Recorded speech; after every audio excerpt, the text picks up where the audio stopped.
J. Crawford, Adam the Bull, Garrett Bush, and so many big names, it would take me hours to say all of their names.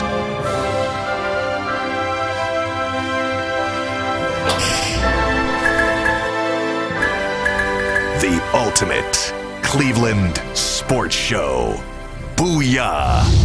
Breaking news into the Ultimate Cleveland Sports Show. Breaking news, stand by. Hearing from our producer in Philadelphia. The Browns practice has been moved up today due to weather. So they'll go at 1:45. I don't know what that does to Aditi's schedule. I don't know what that does, because I know she was supposed to talk to Kevin Stefanski. That may or may not still be set for 12:15, I think it was. 12. Yeah, she's supposed to talk about 12:15 to coach. Yeah, so I don't know if that's going to change that schedule. But weather in Philly, they've moved it up to 1:45. So, I mean, the good news is, well, I don't even think it's good news. It's still going to be hot.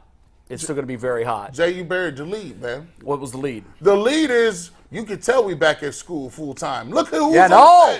I know. Look like the Four wide. Hey, we ain't seen each other in weeks. Everybody. I haven't seen you in months. I know. It's crazy. I know. And I can't remember the last time I did a show with 4 chairs. Ever. I mean, Aditi was in for. It's been a long That's time. true. But yeah, it really January. has. It had to be January.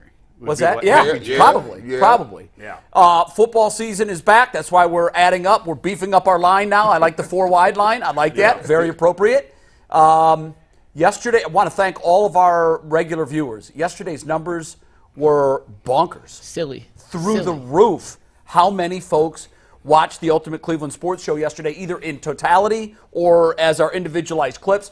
And guys, we talked about this last year. If this team gets off to a good start, imagine a 3-0 start, what this town would be like.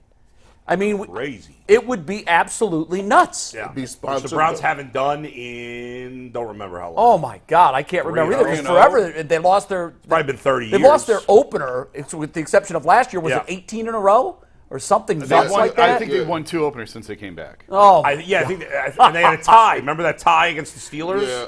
that's nuts. Yeah. I mean, you're talking about a quarter of a century. I think it's been 30 years since they've won 3 straight to start the season. I think it was either late 80s or early 90s. Could you imagine, though, the excitement in They'd this? be sponsored by Kool-Aid. Kool-Aid would be the Red official already, sponsor. by the way. But what would the ladies' Kool-Aid sponsor be? For who? For the ladies? Oh, Pink Lemonade. Oh, yesterday it was something else. Forget You don't 3, remember Jay. yesterday? Oh, yeah. Forget 3. Hey, listen. It was one of your best lines of the day. If you win 4 in a row, we got to go for the 4 in a row. 4 in a row.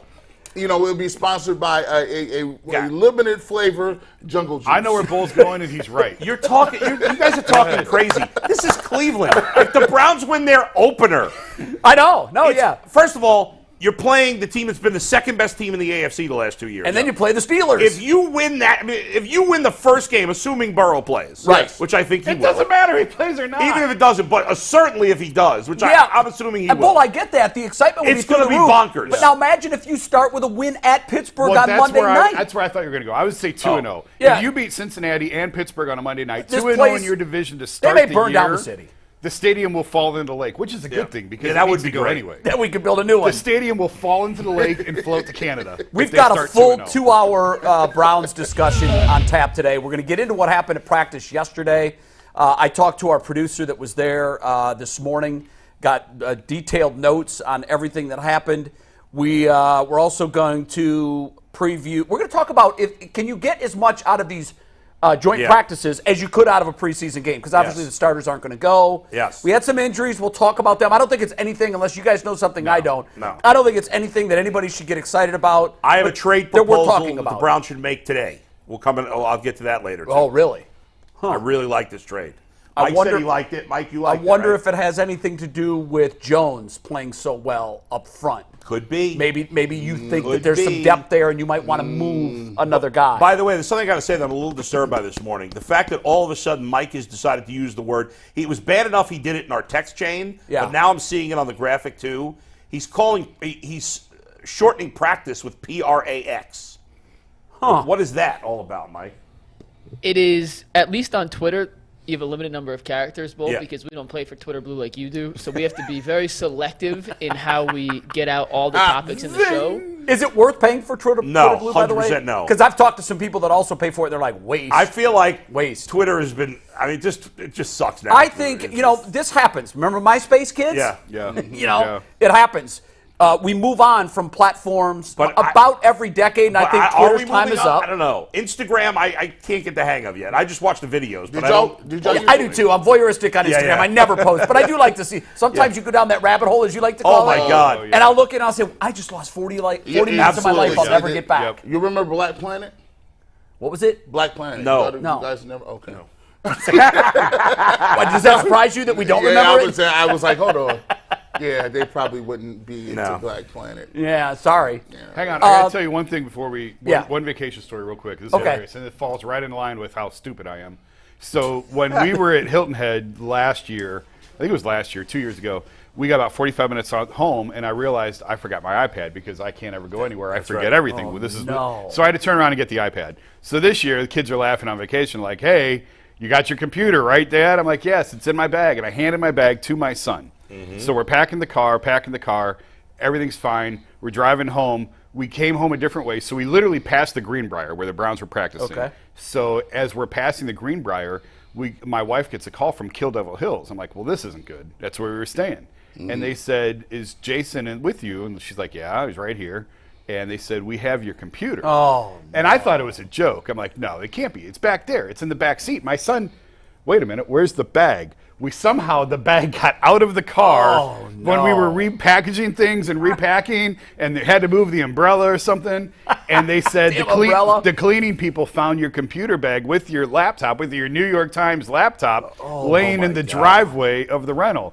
I'm like, you've got to be kidding me. And how long had you been gone by that point? 5-6 hours? Oh, yeah, easy. And the cleaning people were actually there as we were leaving. They were already there to It is amazing to me how this, you cannot keep, I don't understand. I mean, you're a professional. You're I know great you've at left your your wallet job. a number of times. I don't know. I handed my son, who also has ADD, so maybe that's the problem. Two people with ADD in charge of a laptop and a computer bag. I handed it to him. Yeah. He set it down in the van, and we still didn't come home with it. How long did it take to get? I don't have it yet. Oh, you still don't have it? No. So that just happened Sunday. They called me yesterday. I said, just overnight it. I don't care what it costs. And they said, it's like $180. I said, never mind. I care what it costs. I don't need it that bad. That's don't insane, overnight by the it. way, that it would charge $180. $180. I could fly there and pick it up for Amazon $180. has free shipping with Prime, and it gets there in 10 hours. Yeah, exactly. Yeah. So I was thinking it'd be like $20, maybe $40. I would think maybe $40. It was $50. $20 for me to ground ship it. It's supposed to be here by end of day tomorrow. I'm like, well, that's good enough. Yeah. So I wasn't paying $180 over. So sorry, I won't be working again for another couple days at the Athletic because I don't have a You've laptop. earned a break. Busy show. First, hello to Mikey McNuggets. How you doing back there? I am doing good. Before we get into our topics today, and like Jay said, we have a bunch of good ones to get into. I want to remind everybody that if they are looking for the freshest Browns gear out on the market this year, you got to head over to fanatics.com/UCSS to help get yourself the best looking gear on the market. And if you get yourself some good gear, you also help us up on the back end. So we appreciate you guys supporting us by helping support you look fly for the upcoming Browns season. And with that, let's talk about the first joint practice between the Browns and the Eagles. One thing real quickly. Yesterday I had said, it'd be nice if we could package that deal up with free memberships. Steve texted our group and said, we can't gift memberships or whatever. No, we can gift memberships, but we can't choose who gets gifted. Right. When you gift Random. memberships, it's completely random through the subscriber, so there's no way to figure out I see what you're saying. how you can't bought that directly to make give sure them to that, what, right? Yes. I see what you're saying. That's too bad. I was hoping But we I could will reward tell them you- with something for their nice gesture to us. I will tell you, starting September, the show is going to start gifting quite a few memberships. Good. So Good. be I'm on the glad to lookout hear for that. Be Yeah, on I'm the glad to lookout hear for that. Okay. Let's dive in. Joint practice yesterday. I'm told the defense is just dominated. Both sides. Offense has struggled mightily. We'll get more into the weeds and some of the details. I'm told Anthony Schwartz had a good day. Caught Crazy, a couple right? of deep balls. I'm told Amari Cooper did not have a good day. Uncharacteristically dropped some passes that he normally brings in. These joint practices, and we talked about it yesterday, so I'll start with you, Jay. do you buy the notion that you can substitute real snaps in the preseason for these joint practices and either get as much or the same out of it? The coaches love it. So I'll defer to them. They're the ones in charge of this. Why do they love it? Because it's a more controlled environment. You're not exposed to injuries. Jalen Hurts, for example, isn't going to get – he'll get hit in a preseason game. He's going to get hit and sacked, whereas in this, you can get there. You can see clearly it would have been a sack, right, but you're not taking him to the ground. Right. So it's situations like that I think coaches love. It's 100%. It's full speed. I remember watching last year. It is full go. But at the same time, it's also controlled in that you're not exposing guys to unnecessary risk and unnecessary injuries. Browns had some guys limping off yesterday. I don't think anything of it is any real concern. Do we want to detail those? Myles is Denzel fine. Ward was ill. Conklin. Yeah, Conklin sounds like it could be possibly the most serious if it's a concussion.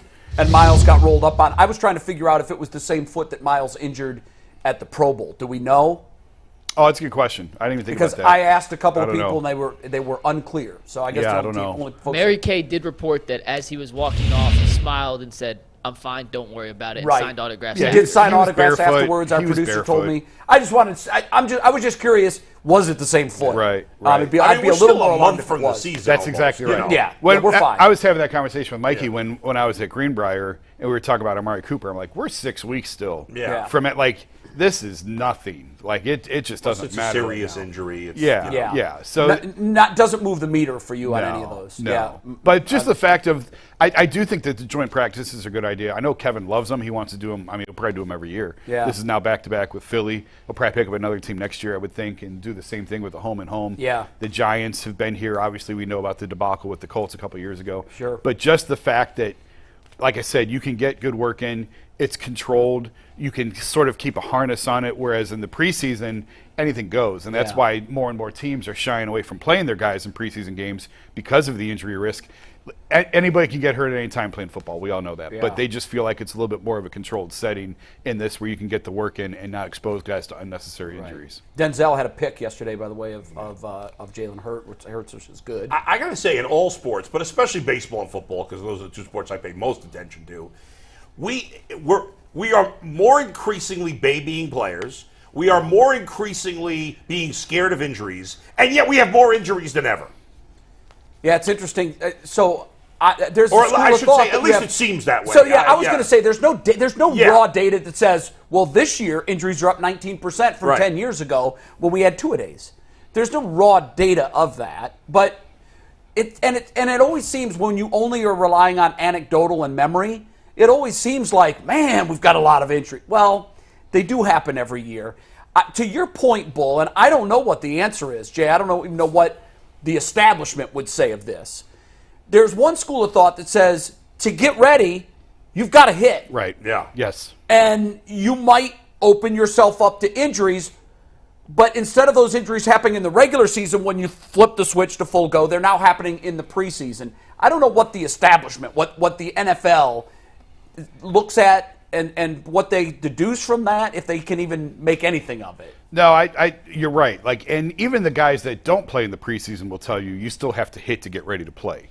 So they do agree with that. It's just the amount, and again, being strategic on when that timing is. Obviously, I spent more time around the NBA than anything else, and I know they take it unbelievably seriously with the monitors that they wear and when guys are running in the red. They've done sleep studies of staying over in extra cities, staying an extra night, getting a full night's rest rather than flying home, getting home at 2, 3 in the morning and having that choppy sleep. A lot of it comes down to what these guys are making now. They're making so much money. This is such an investment. You're protecting your investment. Absolutely. Yeah. You're protecting. Well, it's similar to the pitch count in baseball that used to not exist. Yeah. But now we're seeing it, particularly with the Guardians and all their rookies this year. Yeah. They're on strict pitch counts, But and they don't break them. Yes, it's anecdotal when I'm saying, it seems like there's just as many injuries. Right. But if it was clearly there were less injuries, we would notice that. I think we it would would. be I obvious. really do wish that there was better data. Yeah. One of the reasons we don't have good data is what I'm told is because 10 years ago they didn't really keep hard, fast numbers on every nick, ding, and like they do today. Yes, that's true. So I don't know. And a lot of guys did play through a lot more a few years ago than what. I mean, I think I told the story. I think Brad was in when I was telling the story. Michael Wilbon told a great story about when Michael Jordan was playing, when he was covering Michael, And Michael would walk in the trainer's room, and there would be 5 or 6 guys yeah. up there, and Michael would go, get out, go get dressed, Yep, go get you're dressed, playing. go. That's And that's just the way that it went. And Yeah. that doesn't happen anymore. Now, again, because of the investment, because of what these guys are making, if you get a hamstring, you shut it down for 3 or 4 days. Sure. To the baseball point, what's interesting, you would know this better than anybody. I look at it, I really want to do a deep dive on the Rays. Because I look at Oh, they're fascinating. something is going on there. I agree. Yeah. They take But these they pitchers. don't overuse pitchers. Well, they take pitchers that no one's ever heard of, that have Yeah. never had any They success. flip them into stars. And then they get hurt and they have Tommy John. And then they go out and get 2 more and, do the same that's thing exactly with them. right. Something Jason, I'm is going on fascinated there. by it. Now, if you look at their track record of success with young pitchers, it mirrors what the Guardians are doing, Yes. which makes sense. But There's some crossover in those But organizations. there is more churn there. I don't know if it's the way that they, and I don't want to go off on a baseball tangent 11:15 on a Browns day, I know. But I don't know if it's the way that pitchers, because we're talking injuries, if they are putting more torque on their elbow and they're throwing things differently than they did 30 the years spin ago. rate, look at how we prioritize spin rate Yes. now. And I'll tell you from somebody who has worked with spin rate count and have tried, I've worked with a machine that actually will try to get it up, and there's absolutely more torque. Yeah. There's, there's more torque. And so I don't know if the extra RPM are worth the increase in injuries, because you're absolutely right. Something's going on. But the Astros are another organization that put a high priority on spin rate. And their guys all dramatically improve their spin rate, and they don't seem to be having the injuries that the Rays have. I'm wondering, I don't know. Yeah, it's I don't weird. know. And then to pull us back to football, and as we talk about baseball and torque and spin Yeah. rate and everything else, to bring it to football, guys are bigger, stronger, faster than they've ever been before. So you expect more injuries. So there's going to be harder collisions and more injuries. These guys were smoking cigarettes and working construction 40 years ago in the That's offseason. so true. And now all they do is work out. So it stands to reason there's going to be more injuries because the collisions are so much harder than they were. I'm not really worried about the collisions. I worry about the non-contact injuries. Those are the ones that all the football players are worried about. Well, like Joe Burrow had. You know, the non-contact Achilles, stuff. When knees. you plant, your knee goes out, or the Achilles heel, right? And you'll never wipe those out of the game. No, Ever. those are just part of it, and it goes to. I've watched a guy, and there's a lot of guys who do ACL reconstructions, and you look at some of the science behind the ACL.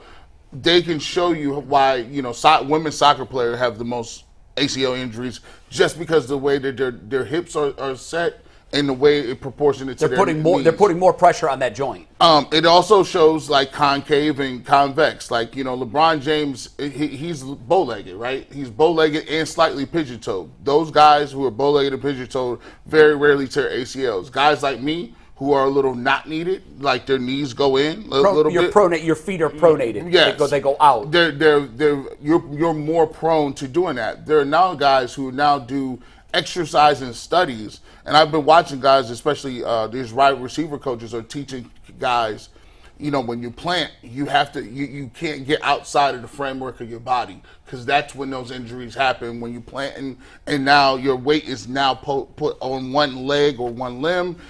They teach them how to cut without being outside the framework of your body, and we never had that. We was just running around. So hopefully that the science catches up with the way you do things. Yeah. You saw, if you watch the quarterback documentary, you saw Patrick Mahomes' trainer doing all these kind of weird exercises with him. Flexibility. Flexibility and injury prevention. So flexibility is huge, huge. in the track and field world. I only know because of my son. Yeah. And their approach on injuries, now they get a lot of big motor injuries, like your hamstrings, your glutes, your quads. One of the things that they do to alleviate it is ridiculous stretching exercises, not just before a competition, but before any strenuous activity. I know my son, who was prone to injury earlier in his career and then really got into the stretching world, was relatively injury-free from there on. Yeah. Well, I think there is something to that. Yeah. Here's what we need Corey to do, because I know he's watching, or he will watch. He later, watches 'cause every day. Yeah. Corey, I need you to. We got the WKYC softball game this Saturday. I need you to send me a stretching regimen. No, it's Sunday, isn't Bull it? just Yeah, asked Sunday. Jay's kid to Sunday, stretch him out. right. Can we just take a second Pause. to realize what just happened? Pause. What'd I say? Super duper. You just asked my son to stretch you out. Yeah. And he wasn't talking That about... might be the biggest super That's a duper good pause pause. of all time. And That's a freeze. And he was not talking about over a pick either. Like Children. All right, I don't like I need a children. bunch of Jamal? exercises from him. And we've got Bull's son Aaron Yeah. is in house today. Yeah. I wanted to point that out. It's his last day in studio before he has to go back to school next week. Yeah, that's true. And I asked him, "What are you most excited about?" And he said, "Recess." Yeah. Other than that, I'm not excited. good answer. So good that's answer. the typical kid his age. No Even one though he's ever a is. senior in intermediate school. Oh, on the injury front, I want to ask you a question about the helmets. Okay. Yeah. We see these spaceman padded Yeah, helmets. yeah. There must be something to it. Yep. Then why aren't they wearing them in games? In games, that's a good question. I don't know enough about them to give a good answer because I laugh at them at practice too. I laugh. Well, you can't can you put logos on those things? Like, that's probably... Absolutely, you can. Yeah. You can dress them up. You can make them all That's true. orange, put stripes down the middle. You could do whatever you wanted to. But when I first saw them, I'm like, those look ridiculous. And then I started thinking about the actual... It's a race to find the perfect helmet. Yeah. I've had some doctors that study brain injuries tell me emphatically it's impossible. They're right. The brain injury occurs on the sudden stop, and the brain keeps moving Yep. and slams against the inside of the concussion or facts. inside of the skull. Skull, yeah. So I've had doctors that have worked in this field for a lifetime tell me there is no such thing as a perfect helmet. On the other hand, I know people who are with individual groups. Among them, Sean Springs, the former Buckeye corner and NFL, real good career as a pro. He's with a group that's trying to develop the perfect helmet. And they're doing all kinds of testing and science, and they hook all these monitors up to it. And then I see these simple pads. And I've often said, just go back to the old leather helmets. And people look at me like I'm nuts. And I say, well, you use your helmet now as a weapon, not as a device to save Well, but you. they've been trying to get that out of... But but the inclination for a player is, I've got it, I'm going to use it. But if the what guys weren't leading head first when they were wearing leather helmets. That's true. But but in the end, the scientists are saying, as you said, your brain keeps moving. So what could the helmet matter? Well, now, so here was the interesting thing about that, because when I saw him, I immediately flashed back to a conversation I had with a brain specialist. Yeah. And here's how it happens. Instead of the hard shell helmet absorbing the blow, now you have a soft, cushiony device that's automatically going to slow down the helmet, the head, and ultimately the brain before it impacts the skull. Because there's now a cushion that's not between the hard shell and the head the way it is now. All that's going to do is it's going to still force the inside of the head against that cushion. It's still going to come to an abrupt stop. If there's now a soft shell around the helmet, that's going to absorb the impact instead of the brain. I got D's in science. I'm the last one that should be talking about this type of stuff. But it is interesting to me. I kind of liken it to cars in the 60s and 70s that were these tanks that when you hit them, your body absorbed the shock. The car didn't budge. Sure. And your body in this my 77 Caddy Coupe de Ville. Exactly. Yeah, you're dead in that. But now your body in that scenario is the brain inside the skull. Yes, and now if you get in a car wreck, the car is, you can go 10 miles an hour and total your car. You can. Because the car takes all the force and you walk out fine. I've experienced that within the last 6 months. Out here. When you looked at my car, I couldn't believe I got out of it and walked away. My car was completely totaled. Yeah. But you're right. That's exactly what science has done with automobiles. And I'm wondering, when I first saw those soft shells on the helmet, I thought, well, hell, if they're wearing them in practice, there must be some data that shows that it works. And maybe that's where this is. If there's a How way did we get down this road, by the way? We're talking player safety. Oh. If there's a way for the helmet to be the car and absorb the shock, maybe that's the way. But again, I got D's in science. I ain't the one. And you forgot your laptop, so we'll move on. And my laptop's somewhere in UPS. We're still good. We got a few more minutes in the joint practices. G, Okay. I know you are, of the four of us, the one that played football at the highest level and really any level of football. You talked a little bit about yesterday the importance of game snaps and how they can't be totally replicated in a joint practice situation. Do you feel like, in the grand scheme of things, that some of these guys may be tricking themselves into thinking they can get the same thing out of a joint practice as they could from a preseason game?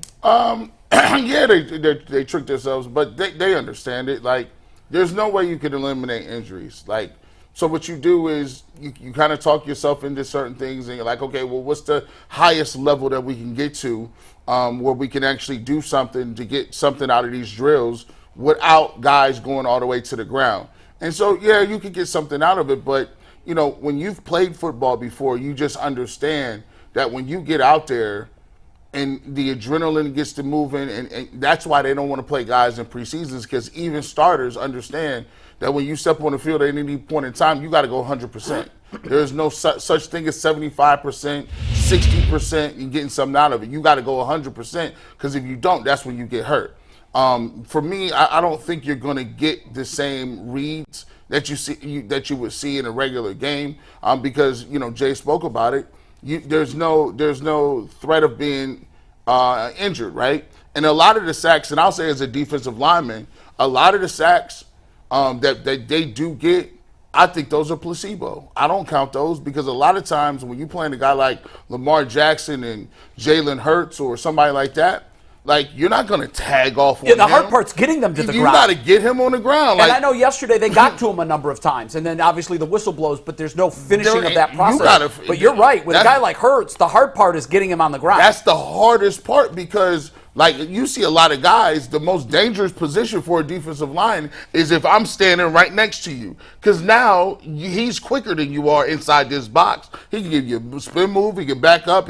It's hard to get these guys on the ground, and sometimes it doesn't simulate what you need to do, especially in terms of 7-on-7 too. Sometimes I see these guys running these routes on one-on-ones, and the corner and the DB will start off on the right-hand side, and this guy will run all the way across the field, like on a long, deep over route. You're like, dude, you're not going to do that in the game. You don't have time. You don't got time to be running all the way over there doing that. It just doesn't simulate the real game to me. But it's the best of both worlds. They're trying to figure out some way to get some reps. I get it. And it's always that thin line between I want my guys to be sharp, or you're going to have to deal with hell if one of your guys, if Deshaun Watson get hurt in one of the wet, slippery games like in the preseason, you're done. You want them sharp. You need them healthy. Couple of things as we bow this topic. One, we just saw that they got to Hurts 6 times yesterday. Again, I was told the offenses just did very little to nothing. They had a drill late in the practice where they kind of did a 2-minute drill. Neither offense moved it past midfield. So it was all a defensive show. Yeah. They worked on punting yesterday. They can work on field goals today. Good. One thing, quickly, does it matter to the three of you that the reports last year was Philly manhandled the Browns? I mean, I don't think there was any denying that. Anybody that was there saw it with their own eyes and they knew. All the folks that I talked to yesterday said, this defense looked dominant. Does that even matter to you? Because I know we always talk about preseason. It is what it is. Nothing really matters to me. Nothing. Very little moves the needle for me, Jay? Good or bad, in the preseason. So here's where I have to come down on this, because last year Philly kicked their ass when they were here, and it kind of it was a precursor of what we saw from the Browns and the Eagles. And we try to temper it and say it's only a couple of days. This didn't look good. They whipped their ass, but it is what it is. But then you look and see Philly goes on the Super Bowl and the Browns fall apart. Now, I'm not going to say this is the reversal of that, but I have to give the same credence this year to what we gave last year of call it for what it is. It was a great day for the Browns. That could lead to really good things, but it's still only one day. Yeah. So it's better than getting their ass kicked. It absolutely is. So if if you had a bad taste over last year and how it went, well, then you should feel good about this. Good point. Yeah, I mean, certainly you have to feel better than it was last year, leaving those joint practices going, wow, Philly's really, really good. Yeah, and we could be really, really bad. Yeah. Last year, they were passive. They were bend but don't break. They were trying to figure it out, bad communication. If you listen to everybody talk, you listen to JOK, you listen to Myles Garrett, you listen to Zadarius Smith. One of the things that shines through defensively is that the Cleveland Browns are playing a different style of game. They're aggressive. They make sure that the guys understand, don't worry about no mistakes. Get upfield and be aggressive. And as a defensive player, I'm a player who likes to be aggressive, who likes to get upfield, who likes to have, put the offense on some onus on them to make some plays. Yeah, get them on their heels. Get them on their heels, and I think everybody in that locker room loves the way that his philosophy is. They still have to go out and prove it, but I think that the defense is going to be very good this year. They have the pieces, they have the parts, and I think they're going to be very quietly surprising. They may be better than the offense for the first 4 or 5 weeks of the year.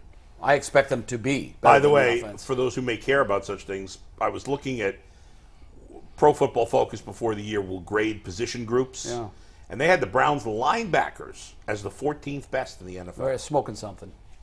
I don't know what, but that's maybe they're nuts. I think Anthony Walker had like an 80-something grade before. Anthony Walker and Taki were both. Now they acknowledged, hey, this group has had a lot of injuries, so it could go down the toilet. But their theory was, if they stay healthy, they'll be fine at linebacker. Yeah, Jay, you buy that? 14th best linebacking core? No. Wow, how? Are you guys paying attention to other teams' linebacking cores? Well, we see them when we play them. And we watch other football games. It's not like we just watch I don't the know. Browns. But I don't pay close attention to other teams' linebacking cores. I don't either, but I've paid close enough attention to the Browns to know that last year. But it's not. They're basing it more on what they think is going to happen this year. They didn't change. I think that says more than anything about the Browns that linebacking cores around the league are relatively That's weak the and point. And that's what we readily admit that. We readily admit that position has been devalued. And we talked about but that. But to say that they're in the upper half, I just think that's a stretch. That's about half. It's about the middle point. Yeah, I mean, It's you're close. about the midway 16 point. would be the midway point. Yeah. To me, I just don't feel like they're an upper half. I do think if they stay healthy, we talked about this before, the way that in Schwartz's scheme that the linebacker is devalued. Right. It's the least important position. He could hide that wart very easily. Yeah, if they stay healthy, I like Anthony Walker. I think he's fine. I think JOK could have a big year in this system. If it doesn't work for JOK in this scheme, I don't know where it's going to work. Yeah, I don't either. I think they like his upside. If he can play, if he can make plays, running around in the field, being free and just making plays. He looked different Friday night. He looked like a different player a little bit. Taki was playing very well before he got hurt. I've always liked him a little bit. I liked him a little bit. So, all right, Mike, take it away. Got a real quick fast read for you guys. If you are not already a subscriber of the Ultimate Cleveland Sports Show, and we had, like Jay mentioned earlier, bonkers numbers yesterday, more numbers than subscribers. This means you watched this and you didn't hit that subscribe button. So do us a favor, just hit that subscribe button. It is totally free. Give us a like on the videos. It helps us out a long run in the YouTube algorithm and helps bring this content to more people than ever before, which is our goal for the upcoming football season. Speaking of big goals, let's talk about a big guy, Big Thanos, the Browns' 4th-round pick out of Ohio State, the one, the only Dawand Jones, who continues to impress day by day, whether it's a preseason game, a training camp practice, a joint practice. The reports on this kid so far have been pretty spectacular. Did you just call him Big Thanos? Is that his nickname? That's his nickname. Yeah, that's what they call him. Thanos killed half the universe. I think Does he he could. really want that nickname? Yes. Yeah, that's a badass nickname. I want all my linemen and defensive linemen killing everything. That's a great point because this has been a soft as a baby's ass team. Yes, it has. And they need some guys to be bad guys. Yes. And I They think need some nastiness. I don't know Fair what his point. personality type is like. Usually some of those big guys are just like big teddy bears. Yeah. I don't know what he's like personally. Haven't talked to him, but his first impression, I remember when he came in here, he was the guy that was thrown up on the field in minicamp, right? He couldn't get through the practice. And everybody was saying, whoa, wow, this guy is out of shape. Mm-hmm. And so my arrow was pointing down on him after that. Yeah. Even though I liked him, I liked his size, and I thought, he's going to be a long-term project. Let's see what happens in 3 or 4 years. But, man, I've completely changed my mind just watching him in 2 preseason games. Now, I think he took every snap for the offense in the first preseason, and he didn't take every snap in the second preseason game, but he was out there a lot.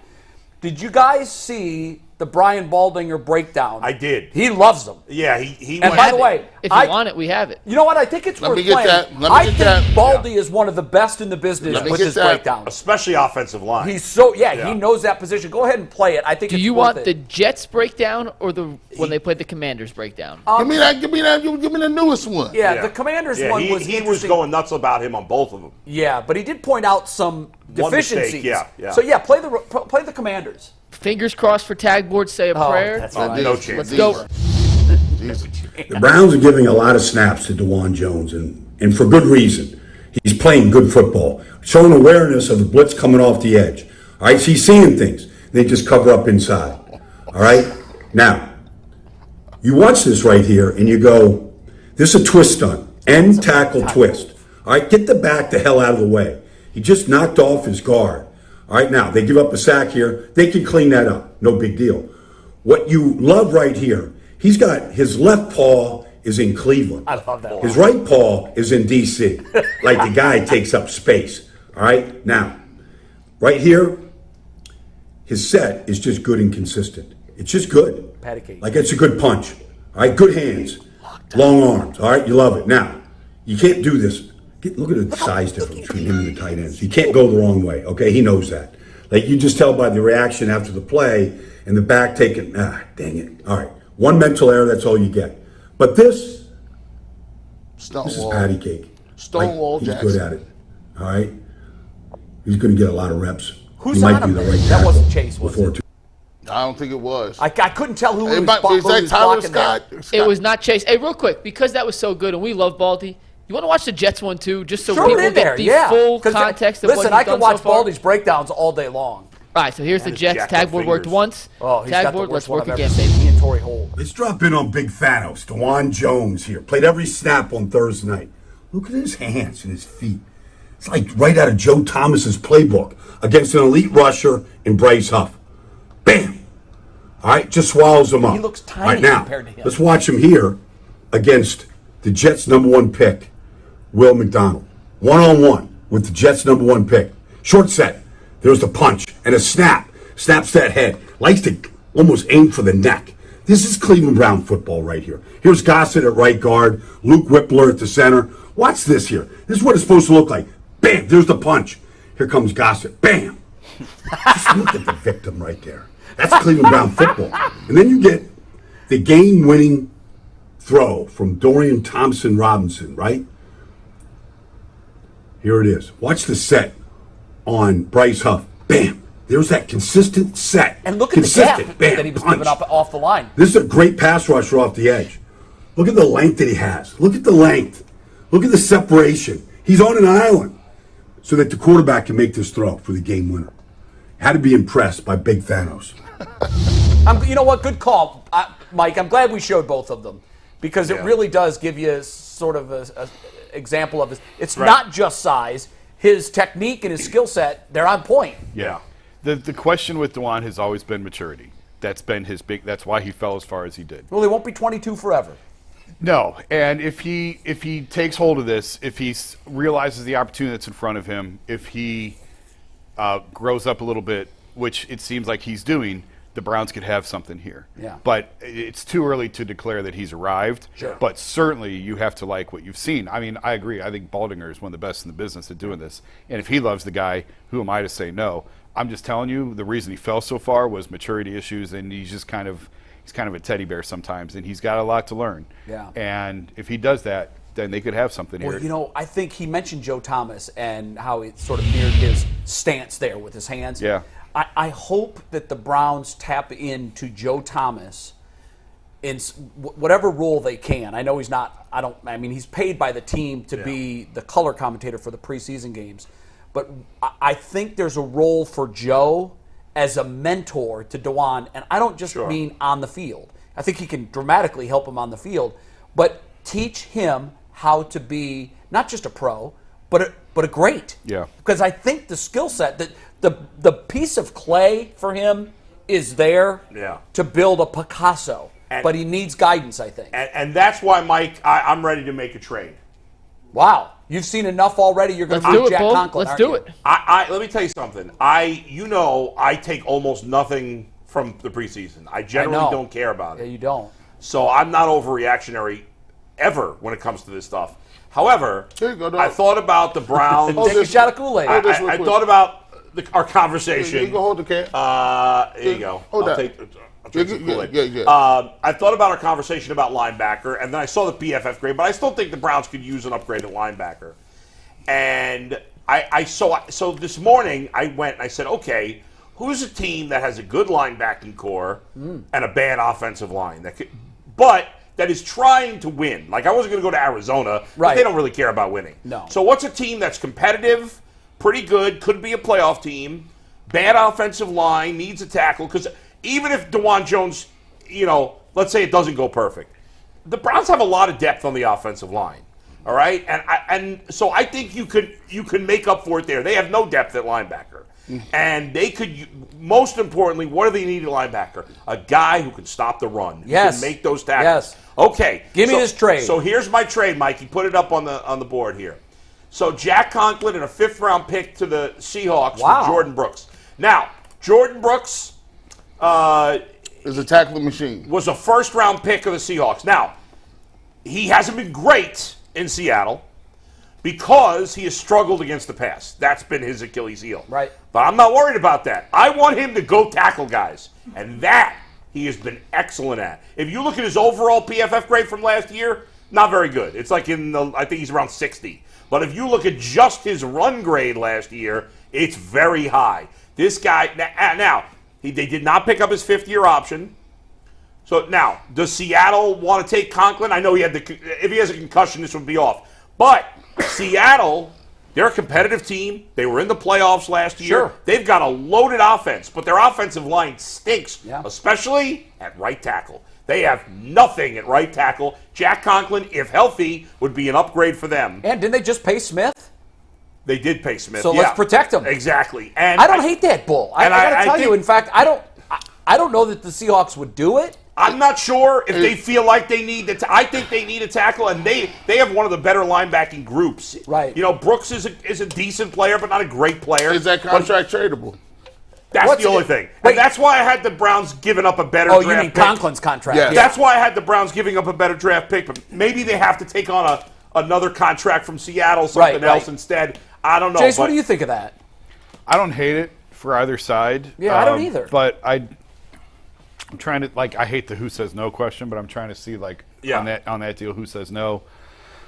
I don't know that the Browns – I think the Browns don't do it because we just said linebacker is the least important position on that defensive unit, and it's so hard to find tackles. I mean, the fact that we thought Conklin was going to retire and they gave him a 4-year extension. Yeah. That was mind-boggling. I still don't understand I didn't that, understand Jason. it. I don't like it. And I don't think that we've seen enough out of – if you're saying Dawand is the starting right tackle. It's risky. I'd make him the starting right tackle. I don't think that we've seen enough yet to say that. It's not a sure thing. Listen, it's not a sure thing. But if I told you right now, would you rather have Dawand Jones starting at right tackle and Jordan Brooks at linebacker? I think I would say Conklin yes. and whomever. Kanasic or because other guys might not be ready.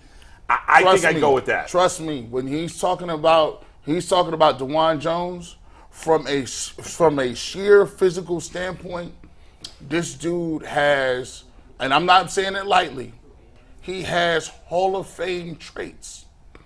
When you are a basketball player, wait a minute, that's hey, listen, that's a traits. Yeah. Well, that's like what I said. The chunk of clay is beautiful. And we haven't even mentioned Bill Callahan here. He punched as an offensive lineman, the first thing they tell you when you go to the combine is they're looking at reach. Right. It's just like a wing, a small forward. They're always looking at their wingspan. They want their wingspan to be Doesn't 7 he have foot. the biggest the NFL has ever seen? When you have a wingspan like that and can punch a guy and sit in your stance, that means nothing he's trying to do to you. Swims don't work, bull rushes don't work because he has the first meaningful contact every time. And he's a good athlete, and even though he looks, and his footwork when you look at his kick slide. He's beating that guy to the point every time. And he was giving up 3 or 4 yards on the gap and still got to his point. And I'm not going to say that he's a guy who is going to be a Hall of Famer or whatever the case is. But look, you look at his reps. Watch his reps in college. Look at these reps right here. Who's this? No, stop. No. Please stop. That's Brandon Graham, too. And so my thing is, to me, he has better traits than Jedrick Wills today. Wow. To me, he's a better overall prospect than Jedrick Wills, and he went 10. And to me, he showed more consistency because just like we had Tag Borfool, they didn't give me my Tag Borfool yesterday when Jedrick Wills got pushed in the backfield. We can't even get that yet. It broke Tag Board. It was so bad. I'm just saying. So I'm looking at the trade, Bull, and I do like the idea. I like the creativity. If I had to guess who would say no, I think it'd be Seattle. They drafted Abraham Lucas in the 3rd round last year. He made the PFF's all-rookie team at right tackle. I thought they had 70 bad grade. right tackle play last year. He had a 70 grade. It's right in the middle. And for a first-year guy, now going into year two, that's when you expect to see the big That's a bad job out of me. I thought I had read that they had a bad right tackle situation. They also, at the same time, it's a young guy. He wasn't a super high draft pick. They drafted Charles Cross, their left tackle. He was the 9th overall pick. This was a 3rd-round pick. Right. And if they do think they're a little more protection away from making a deep run in the AFC, I could in the still see NFC them doing West. it. Yeah, PFF had them I as don't the think it's way 30th off. best offensive line coming into this year. Well, the point that Mike makes is 70 grade as a rookie. You expect year two to be a big jump. Maybe he can play guard. I don't know. Listen. That part of it is a flaw, no doubt. And the one thing I was also thinking is that Seattle could take the money because they're not paying their quarterback a ton of money. Yeah. He got paid, Gino, but he's not getting paid like a big-time quarterback. No. You know who's upset with that deal the most? Jack Conklin, because they're building their forever home here. Oh, really? Yeah, he'll be here. Jack will be a lifer in Cleveland. Wow. So that would upset him. Well, it felt like a safe bet when they extended him. Yeah. I mean, we'll see what happens. Let me ask you guys hate this the trade, real quick though. I really don't. about Dawand Jones. And you could take significant, however you want to take it. Significant could be a goal line guy, but it's still a significant part of the package. It could be he actually plays legitimate snaps. Do you guys foresee Dawand Jones being a significant part of this offensive line this year? Or is it just too early to tell? Significant is really, that's too strong a word for me to say yes. So if you're asking for a yes or no to that question and significant is in there, I would say no. You'd have to forecast an injury. I mean, because he's not gonna win the starting job, Jason, is he? No. But the Browns have a lot of injury-prone players on their offensive line. Well, no, that's what I'm saying. Yeah. If you want to forecast an injury, which is, that's possible, these guys get hurt, Conklin's getting older, then he could play a significant role.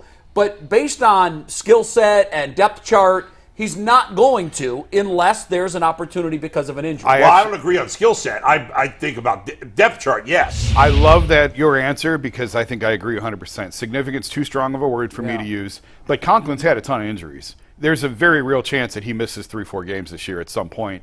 And maybe Dawand's ready. And by the way, I can't believe I'm saying that because after the draft, I'm like, this guy's a year or two away. We all thought at that. least. Yeah. And so if he's coming as fast as it looks, and again, it's early, and so I'm not ready to declare where you are with him yet. But I'm I not think saying he's a sure thing. But you want to trade the starting right tackle because I don't think the starting right tackle is very good. Well, I think he's old. There's no doubt that his best years are behind him. Hey, man, when you start getting, I'm going to tell you what, when you start getting guys like Bald in your spot shadow in your preseason games, that's big. That means guys understand that have been around this league that this guy has some unique stuff going on. And I didn't see him spot shadowing Jedrick Wills. He's been here 3 years. And if he did, it would be a bad spot shadow. Yes. Let me ask you something that we touched on yesterday that I'm dying to get your thoughts on. The NFL has evolved to where your defensive line, it's almost being used like bullpens in the middle of games anymore. These guys are shuffling in, shuffling out, and it's worked. Teams have had a lot of success with that, and now it's a trend. You don't just have 4 solid defensive linemen. Look what the Browns did in the offseason. They've got a deep rotation, and these guys are going to have fresh legs in the fourth quarter because they're all going to get significant blows during the game. Why is it that the NFL hasn't caught up and said about the offensive line, you know what?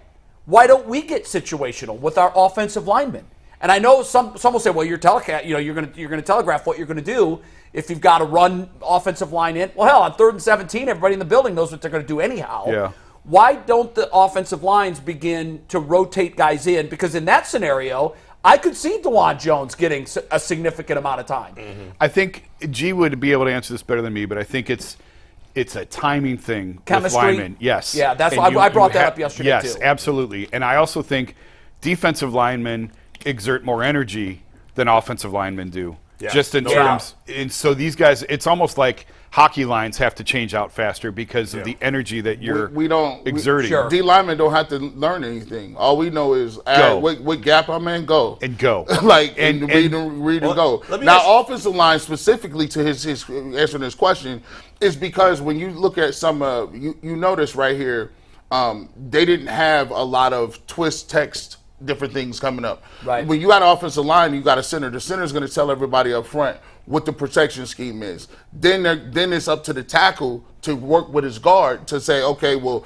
I think we got a twist or a text coming, or I think we got a linebacker coming, so they can pass things off. So you need to have a rapport with guys to understand how they work. Footsteps need to be in it's like choreography. Yeah. It's harder to do that for a pass, but you can do more it of a unit. in the the run offensive game. line. In the run game, it's easier to do if you wanted to go to big Kid, package. Dawand Jones, from a physical standpoint, would he be capable of playing left tackle, in your opinion?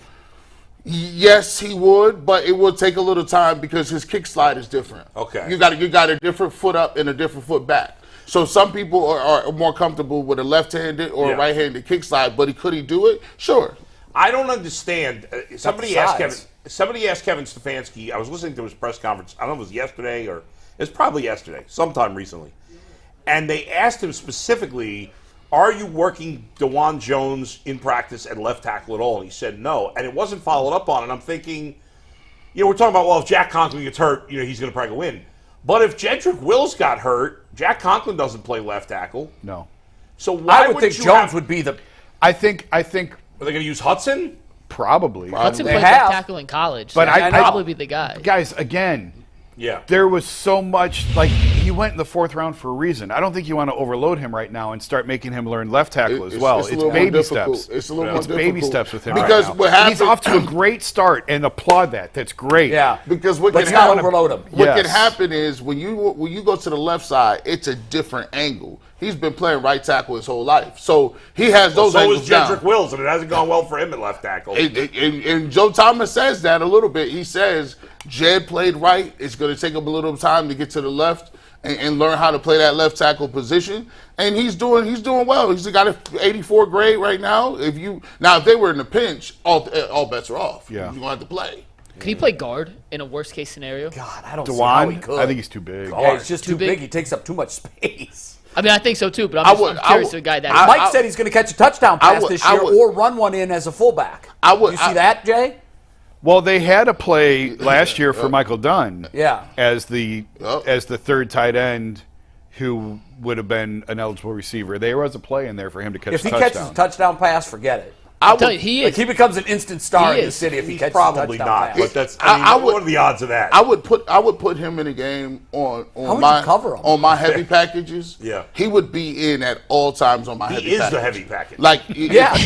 I got him. He averaged 12 rebounds. Like, the dude's got hands. Yeah, If you that's could- what I like. He's got about hands. him. If you can play basketball, that's the scariest thing in the world. Like if you see an offensive lineman that played basketball Orlando Pace. or was a former D lineman, you can't use no stuff. He's just as athletic. You might be more athletic, but he has athletic ability. Close enough. The on-field stuff is there with him. So whether you love that or hate that, I just think you would love that. It's not a question of if he can do it on the field. Yeah. It's off the field with him. But did you see in that one just him in the highlight? He went the wrong way on the run play. Mm-hmm. Right. That's people don't understand. The smartest guys on the field are O linemen. You got to know audibles. You got to know adjustments, and everything you're doing is thinking on the fly. That guy came, I got to do this. So he went the wrong way, and the guy got tackled in the backfield. So you can't have that. No. So it just shows he got to get in this book a little bit, but the physical stuff is there. The best talkers in the locker room, offensive line. Yep. As reporters, you know where to go. You go to the first. offensive line. Yep, That's the best place to go. That is a fact. Yeah. All right, Mikey. We got one more fast read, and then we'll move on to our next topic.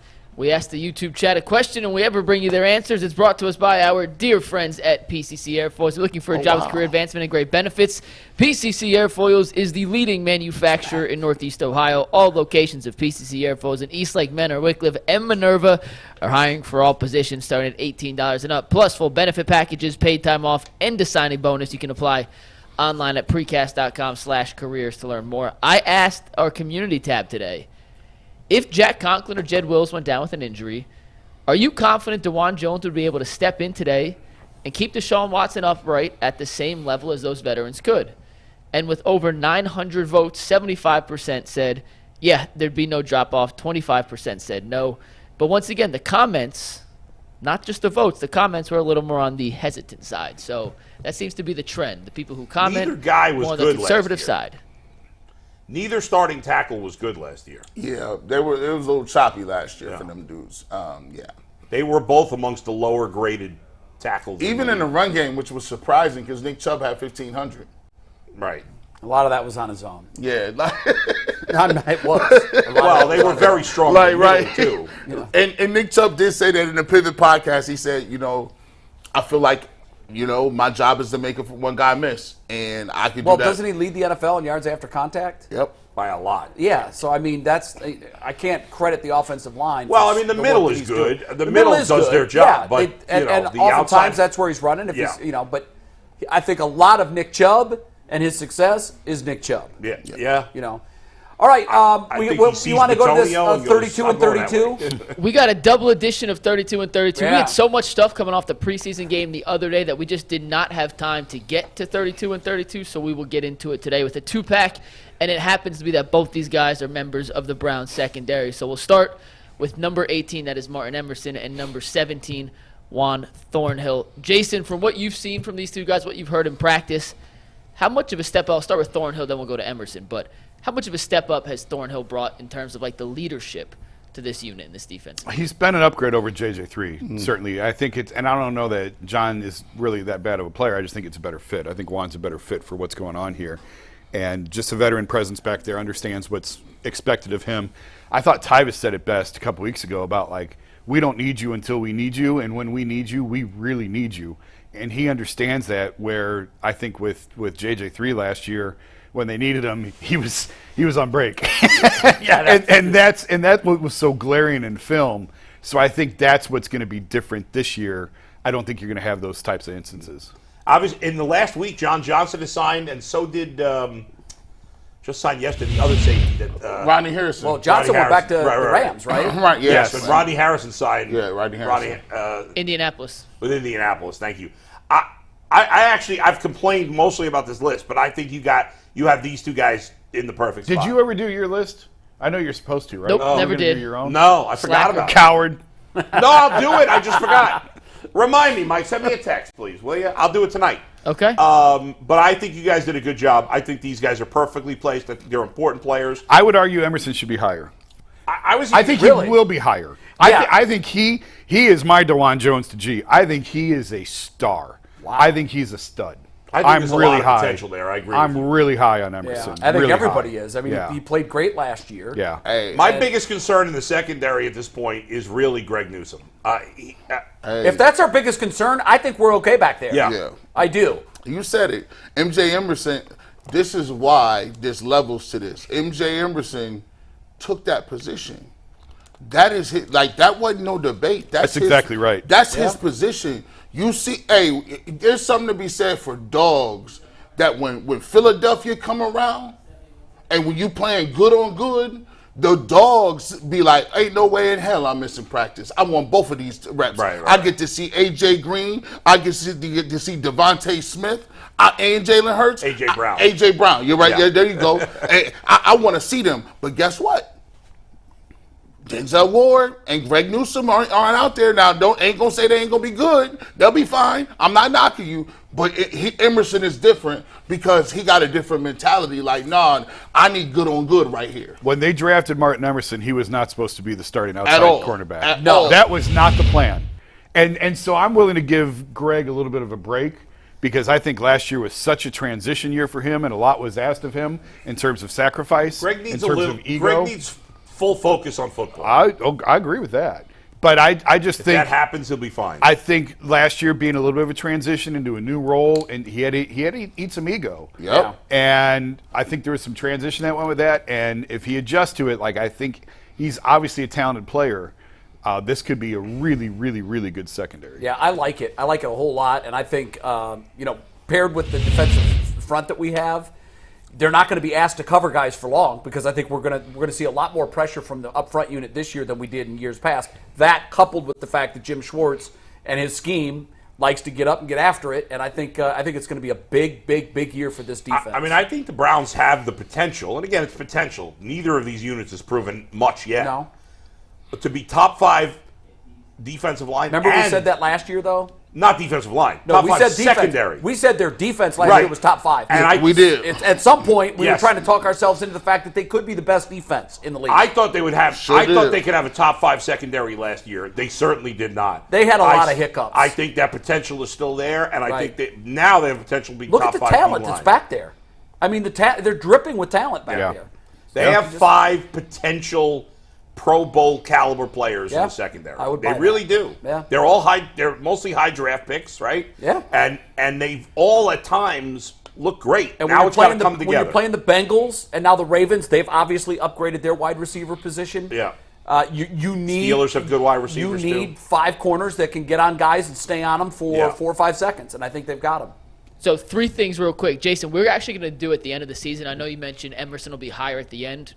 When the final regular season's over, we're going to re-update this with the best players this year as opposed to the most important ones coming in and see where each one stacked up against each other. Yeah. We will do that. Bill Barnwell of ESPN last week came out with an article of guys set to make big jumps from 2022 to 2023.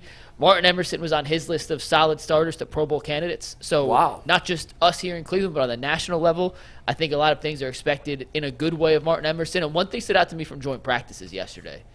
When they were doing the individual one-on-one drills, guess who went one-on-one with A.J. Brown each time A.J. Brown stepped really? up? My guy. Is it Emerson? Yeah. It was Emerson. He got beat once, but he came back and knocked down the pass the very next play. Didn't let him reports 1-1 split. Very nice. And by the way, Juan Thornhill is a much better match for this defense than JJ3. Last year I infamously told him that his name is Jonathan. We calling you by your government name. You don't get JJ3. And Juan Thornhill came out last game and looked like a creative player. He had the number 1 on. He had a shield. He had a towel. I'm like, this guy looks the part. But I love that you rate the uniform. Yeah, listen, he had everything working. He switched his number and everything. He was near the line of scrimmage. I saw him make a couple tackles, made the read, shoot downhill. I love it. I like him a lot better. What I love about him is he comes with the ring. He comes with the cachet that a Super Bowl champion has when they walk into the room. It's just different. It is. When guys see that someone's here from a Super Bowl championship team, it automatically brings a level of respect that you can't get. Martin Emerson's a second-year guy. He's not going to have that. Right. But now they can all look to him. And Thornhill can say, too, by the way, when they get in shoving matches and push comes to shove, you're in fourth quarters of games, he's been there. He's won more than he's lost. Yep. And hopefully he'll be say that about a lot of their field. players. No, you can't. Yeah. I mean, before you do it, you've got to believe you can do it or have done it before. Yeah. And I think now in Thornhill they have a guy that is both. He believes he can and he's done it before, and they can follow him. I like the stylistic fit of Thornhill and Delpit as a safety tandem, too, because Delpit, to me, is more of a plant-your-foot, go-attack guy, and Thornhill's more the cerebral, make a play on the back end, as Jason said, that Tyvis said, you don't need me till you need me, and he seems smart enough to always be in the right spots when his guys also need him. So I'm excited to see how those two kind of pair up Ronnie as Hickman, safeties. Ohio State guy. I like this guy. He's around the football. Last week. He's around the football. Now listen, I ain't gonna say he's gonna steal no positions, but I like him. He's around the football a lot. Ball skills. I like him. He's here. Yeah. You think he's got a Tyvis spot? is doing a breakdown of him tomorrow, by the way. Good. I'm glad. That's how I know he's good. For years, Tyvis breaking the him down. Browns never drafted Buckeyes. It's almost like they intentionally avoided them. Meantime, they all went to Pittsburgh and had terrific careers. And all of them. Here, look at what they've done just this year. They've got 3 guys that they've brought in from Ohio State, and all of them seem to be flashing. Mm-hmm. And why wouldn't they? Yeah. They've played Only one big-time drafted, college football. right? Oh, no, Whippler was drafted too. Yeah, he Whippler's. was 6th round. He's been really good. Luke Whippler, 6th-round pick. Yeah, 6th round. And when Phil Jones was Savage was the GM, I was covering Ohio State at the time, and I saw him at the facility watching film and talking to the coaches, so they do know where Columbus is. Yeah. And They they know how to did get have there. relationships with I just him. couldn't believe it. It was so strange. I went back a couple of years ago. I got pissed that I kept seeing the Ohio State stars go to Pittsburgh. Cam and kick Hayward, our ass Santonio every year. Holmes. And so I went back and looked, and before, it was probably 5 or 6 years ago, in their history, they'd only drafted like 5 Buckeyes. I think Paul Warfield was the one that had the most success, but they took Tom Kuzno, who, I think by the career he had in college and what he did in the pros, he probably was a little bit of a letdown. Didn't they draft Craig Powell? That's who broke him. And I think that did break him because I think that was they were like, you know what, we're good. And I remember in the 90s the talent they were putting out: Joey Galloway, Sean Springs, Eddie George, obviously. Terry Glenn. But there was one after another, and Cleveland just kept saying, no, we're good. Yep. We took Trubisky. They did take Trubisky. They did take Trubisky, and Craig Powell didn't break the machine. Brian Trubisky did. Wasn't he like a second-round pick? He was a high second-round pick. He was a medium-speed tight end. He was slow. Powell was a high pick, too. In fairness, Powell was a first-round pick. At least the Browns were good in the 80s and 90s, so you early 90s. Right, so you couldn't kill them too much. But in the 90s and 2000s and 10s, watching these Buckeyes go to Pittsburgh and hold championship trophies was just driving me bananas. The Browns were just drafting everybody bad. I mean, everything they did. Pretty much everything. Did we talk Manziel? Did you guys ever do the Manziel review? We did, and actually Aditi is done, and she's setting up right now. So great. Give me 2 minutes to make sure she's all locked in, loaded, if you want to give us your 2 cents on the Manziel doc. We did a full review. Did you see it? I think it was last Thursday, but Well, Jay, did you see it? I did. I watched it over the weekend. I wasn't allowed to watch it driving home because I had my family in the car. That's Good. when I watch. Good. I watch Netflix while I'm driving usually, but since I had the family he watched in the car quarterback this time, series on his way to and home from West what'd Virginia. you think, Jay? I thought it was well done. I wish they would have spent more time on his time with the Browns, but I understand we feel that way because I mean, it's his documentary, not right. And the other thing too, like if you go to St. Louis and you say, we're going to do a show on Johnny Manziel, what do you want to see? Oh man, I want to see, I want to see Johnny football. And that's what resonated. His time in Cleveland was the fall, and before the fall can mean anything, you have to have the ascension.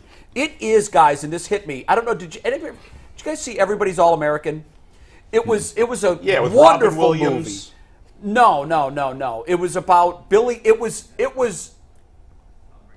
Everybody that watched it said, "Oh, that's Billy Cannon's life story," but I believe it might have been Frank DeFord that wrote the book. Frank said, "No, it really wasn't patterned after anybody." It was the guy that played Billy Cannon was his brother was the actor in Vacation, the uncle. The crazy uncle. Randy Quaid. Randy Quaid. Dennis Quaid played. Dennis Quaid, right? He was the lead role. Yeah. And the movie, if you're a fan Isn't it of, when they went back and played a team years later? No, it's called Everybody's All American, and the story was Billy Cannon, I think, won the Heisman Trophy in like 1960. Okay. LSU, wildly popular down there. You know how the South, canonizes their stars or and traitors idolizes their stars. He actually had a terrible fall from grace. He became an addict. He married a cheerleader, flamed the marriage out. He owned a restaurant and business, and it caved. It's a really good story, and the reason it's so good is because Everybody's All American. There was a scene in it where he came back 30 years later to an LSU game. Yeah. And when he came out and they announced him, they weren't paying attention. You know how the crowd gets caught up at halftime. They weren't paying attention. And all the other stars from LSU were coming out, and they weren't paying attention. Well, when they announced him, he raised his hand, and the whole crowd stands up and cheers, and he thought, oh, my God, they remember. But then he was fooled because the LSU team had run out of the locker room, and they were cheering that the team was back on the field. And in that moment, it was like, oh, my God. I'm still nobody. Yeah. And I thought Johnny Manziel's story was Everybody's All American. Yeah. It was condensed into a 5-year, 10-year, not even 10-year, 5-year period, really. His rise was unprecedented, and his fall was unprecedented. Yep. And I thought it was really well done. Yeah, I don't know, maybe I'm harsh, but like when I saw the Tua documentary, I felt really sorry for him. I did too. I didn't really feel that bad for Johnny. No, because I still don't think he's learned his lesson. Well, he was almost brazen when he said, how much film did you watch? Zero. Yeah, right. Yeah. Well, which was not a surprise to anyone that covered him at the time. But. No, but he'll regret that later in life. But sure. I did find him sympathetic at times when he was talking about the suicide. Yeah, sure. I thought I was sympathetic there. Aside from that, screw him. Mikey, what do you got? Let's go. I got one thing first, and we'll bring in Aditi. We have a super chat from Halim Youssef. He asked if we can get Baldy on the show. He's awesome, loves the Browns. You know what? I offensive think line. we could get Baldy on the show. I worked with him at ESPN, and if you could reach out, we have tried. If you could also reach out, I will do that. Yeah. I'll try. That would be very helpful. So we appreciate it. I can't promise Baldy. I can't promise Aditi, and that's because she is joining us right now. Aditi, what's up? There she is. I'm in my brother's childhood bedroom. That's Evander Holyfield back there. Nice. That's awesome. That's pretty cool. This is like a trip down memory lane. He's got autographs from Grant Hill, Chris Webber, Jerry Stackhouse. Now, some how old Mets is your player brother? up there. I don't even know who it is. How old is your brother? brother? How old is he now? Yeah. Well, he's in his late 30s now. Don't He's know a how dad. old your brother is? Well, here's what I love. Well, I love kind of that don't your want to parents- reveal it because then someone could do the math and figure out how old I am. That's okay. Listen. What I love about that is that your parents, because I have two that haven't lived in our home for years and years, and we've actually sold a home and moved into our new home. And when we set up two of the bedrooms, we set them up as if Kirsten and Corey were coming home tonight to sleep. Right. And I love that your parents still do that, and they like it when they do come home. Here's Mr. Met. and my brother was a Giants fan, so I don't know what he's doing with this, but here's a Jets thing. My daughter just a Giants keychain, and she wanted to know if she was home. And she's supposed to be the Browns fan, but I don't know. Is it fair game if it's in my brother's room and his own son hasn't claimed it yet? Sure. Aditi, let's... It's funny, though, that you say that, Jay, because my dad, every time we come home, my dad's like, take stuff home. Just get it out of here. You have a house of your own. I mean, he's given me, like, all my already. schoolwork. I know. Exactly. He wants to clear us out. Anyway, go ahead. Aditi, did you think Deshaun Watson would have played more had the weather been, had there been no rain? Or you think that was the plan all along? Yeah, no, that was the plan. I mean, the idea going in was about 15 plays. And it was, if they had this great 6-play drive, that would have been it. If it was 2 3-and-outs, that would have been it. And I think other than not punching in it at the end, which of course is frustrating, I think that the drive went as well as they wanted it to go. He was in control. He marched them downfield. He was absolutely in command of the huddle. And you have to understand that you get down to the goal line. You don't have your number 1 running back in Nick Chubb. You don't have your number 2 running back in Jerome Ford. And you're certainly not going to sit here and show everything that you would show otherwise. Yeah, so, that's fair. And Jacoby Brissett, P.S., I know that Kevin Stefanski called him a Hall of Fame teammate, but the way that guys greeted him on the field before the game, the way that he greeted us, I mean, I saw him and I just had the biggest smile. He's doing well, and his new teammates love him also, but he's a guy that'll be missed for sure. I got to say, Aditi, I'm bothered by this. Here in Cleveland, we obsess over slappies. And it bothers me. It drives me crazy. Let's stop obsessing over slappies. Let's get excited about Hall of Famers. Jacoby Brissett was here 2 seconds. He had a losing record. I don't give a rat's ass about Jacoby Brissett. Okay, well, you know what? He's a nice man.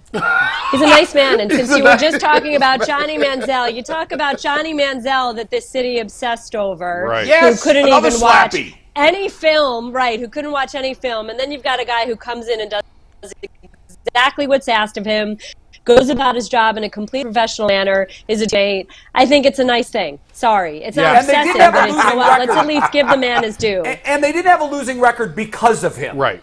He was a victim of some really bad defense. No, here's where I'm on Aditi's side on this, because he walked into a broken team and a broken locker room that was on fire. He held that team together. Side? I'm just saying I'm sick of all the talk about Jacoby Brissett. Winning organizations don't do that stuff. Okay, fine, but you know that. No, but this is where you I think put his picture. It's not them talking about it. You put his picture up, and so I just said it as a side. You know, it was nice to see him. It was nice to see him greeted, and hey, it was a mark of professionalism after years and years and years of questionable professionalism.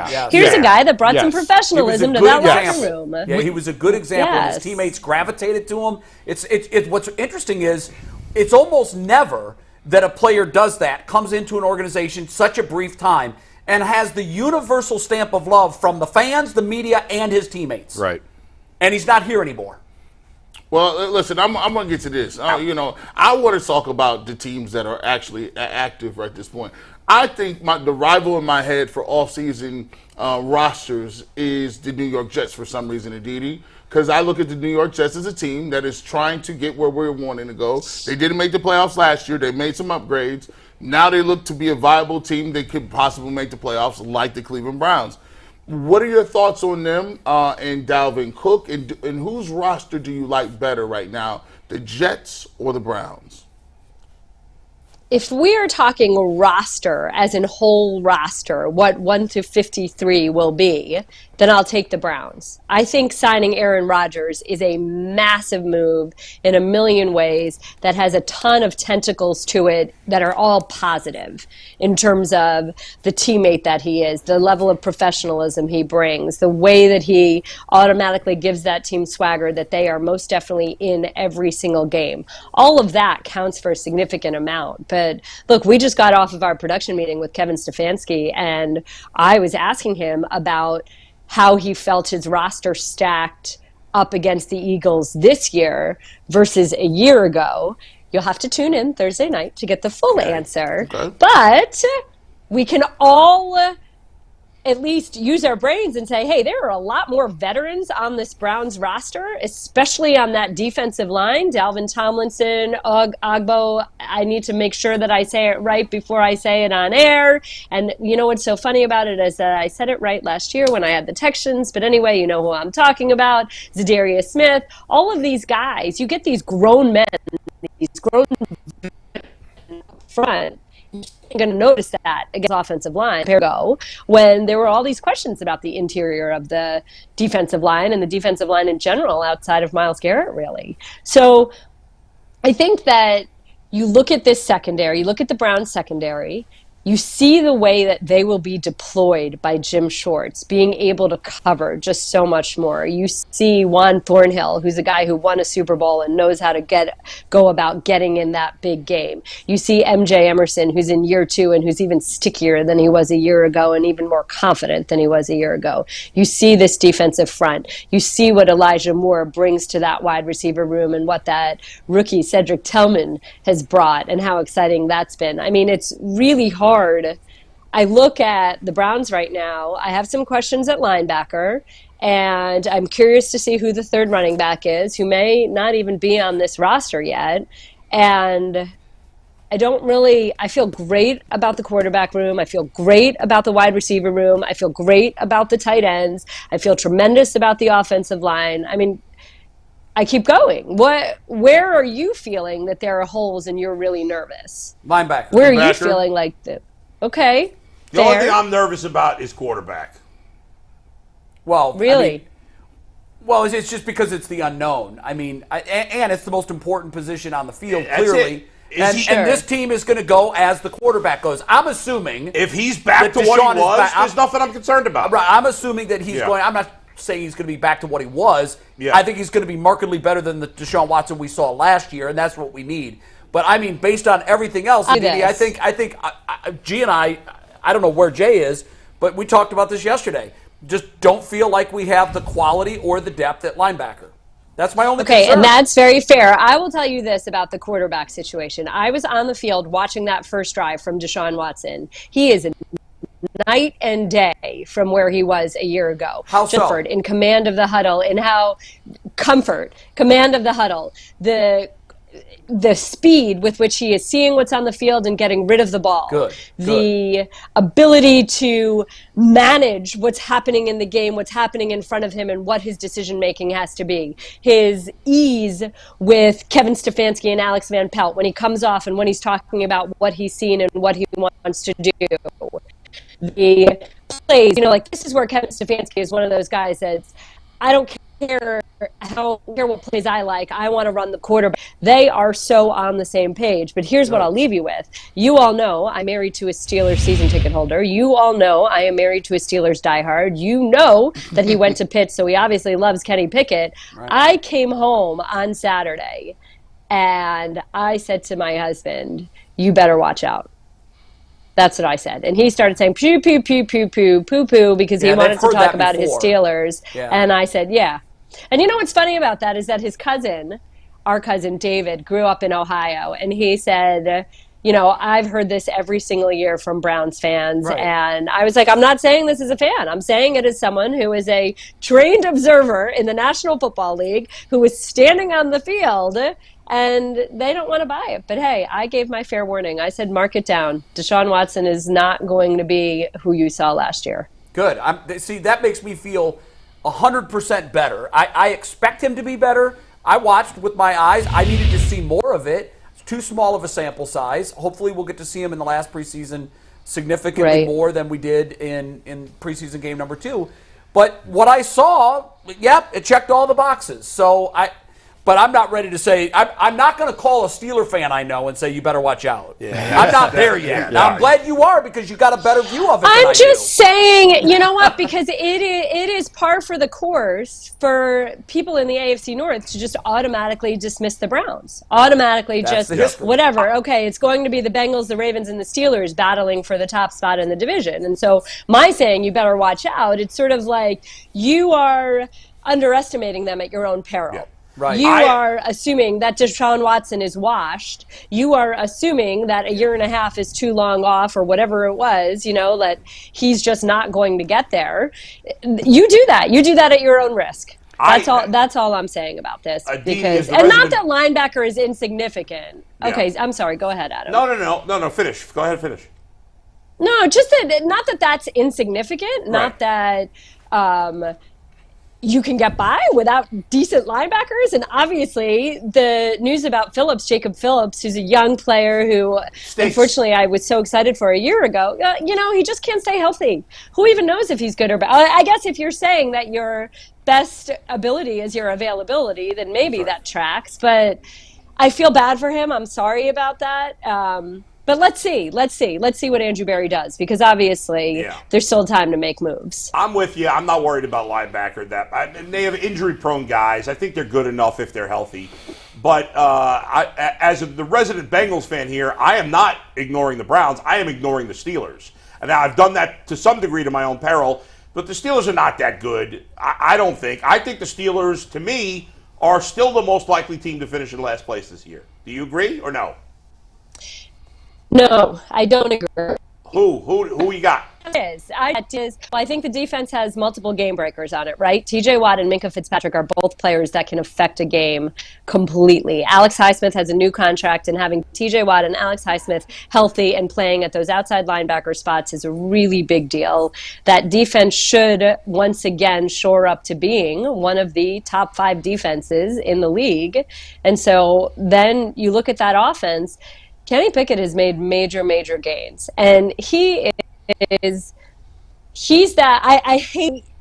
I cringe. I wish I had a better comparison, because I don't want to use the comparison I'm going to use that I was. It is just the guy who's the first one in the building. He's the last one out. Not going to ever let anybody outwork him. He's going to drill every single thing that he knows, even in his sleep. The gains that he has made are so significant. George Pickens is absolutely a 1A in the two of them have tremendous rapport. And they improved their offensive line. Their offensive line and their run game were Achilles' heels early in the season last year. Yeah. The run game was sort of added on the plate of the offensive line coach. That then improved in the second half of the season. They went and they shored up that offensive line in the offseason. It needed to be an area of focus. I'm unwilling to say that they're patsies, they're pushovers, that you're done. And then no matter what you have to say about Mike Tomlin, but it's not, they're just not an automatic basement dweller. I'm sorry. We've learned you can't kick dirt on this team.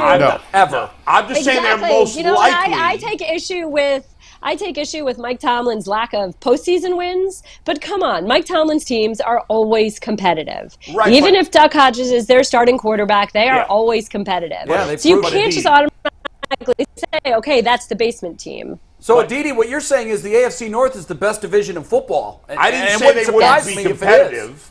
I'm just saying I think if I had to look at, you got to pick one team. You got to say, if I ask you the question, which team is most likely to finish last, none of these teams feel like a traditional last place team, including the Steelers. I agree with you. But if I were betting on who most likely finishes last, I would bet on the Steelers. Maybe not by overwhelming numbers, but they would.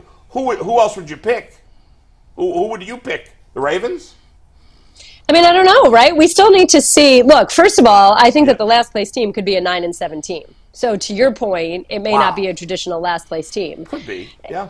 I still have some questions about the Ravens defense. I need to learn more about that Ravens defense. J.K. Dobbins is only just now getting back on the field. Lamar Jackson can tell me that he's going to throw for 6,000 yards in this Todd Monken offense, and he loves all his shiny new toys at receiver. But let's see it. He's got to do it, yeah. Yes, exactly. But, I mean, as long as Roquan Smith is in that defense, I like that defense. But that is a really tough question, Bull. Hell, I don't know who's going to finish last. I mean, I think a lot of people nationally would pick the Browns as the most likely. Well, they're the easy pick. Yeah. And they were last year. But that's based on name, right? That's based almost on, like, the reputation, more History. so than it is anybody that's actually looking at the roster. Well, that's where we usually finish. But all 4 teams have pretty good rosters. No team in this division has a bad roster. So, I just think the Steelers clearly, to me, have the worst quarterback. Maybe that'll turn out not to be the case, but that's why ultimately I think they're the most likely to finish last. I think that's fair. If you're They have lining the up the greenest. quarterbacks, They he have would the be picked greenest fourth. quarterback. Yeah. Sure, But I they think have the greenest quarterback. And in an open draft, he'd be the last one taken. But that doesn't mean, to Didi's point, that he hasn't made significant gains. And that was the quarterback we saw last year. He might come out this year and play gangbusters and work his way right into that. It's not a good division to be in, guys. Yeah. This is really a bad division for the Browns to be in right now. It always is, but worse this year than ever. Aditi, I want to go back to something you said earlier, and you've got my reporter senses tingling now when you were talking about Deshaun, and you think like the rust is gone basically, and he could have a big year. How do you think he's going to be perceived nationally in the media? If he comes out and balls out, how will he be covered?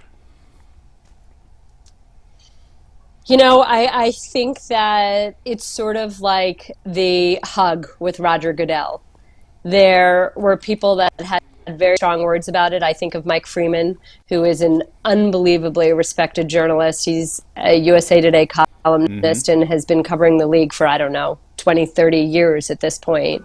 He had very strong words at how much the optics of that bothered him. I've spoken to multiple people that have been around the league for a very, very long time who were very much like, all right, he paid his price. He served his suspension. He's been in therapy for this long. Everybody's moving on. And so I think you have those polls. I think that there will be people in the national media that will want to hold their nose. And I think there are those that are just sort of past it and on football. And again, Jason, I'll bring up the Ben Roethlisberger example.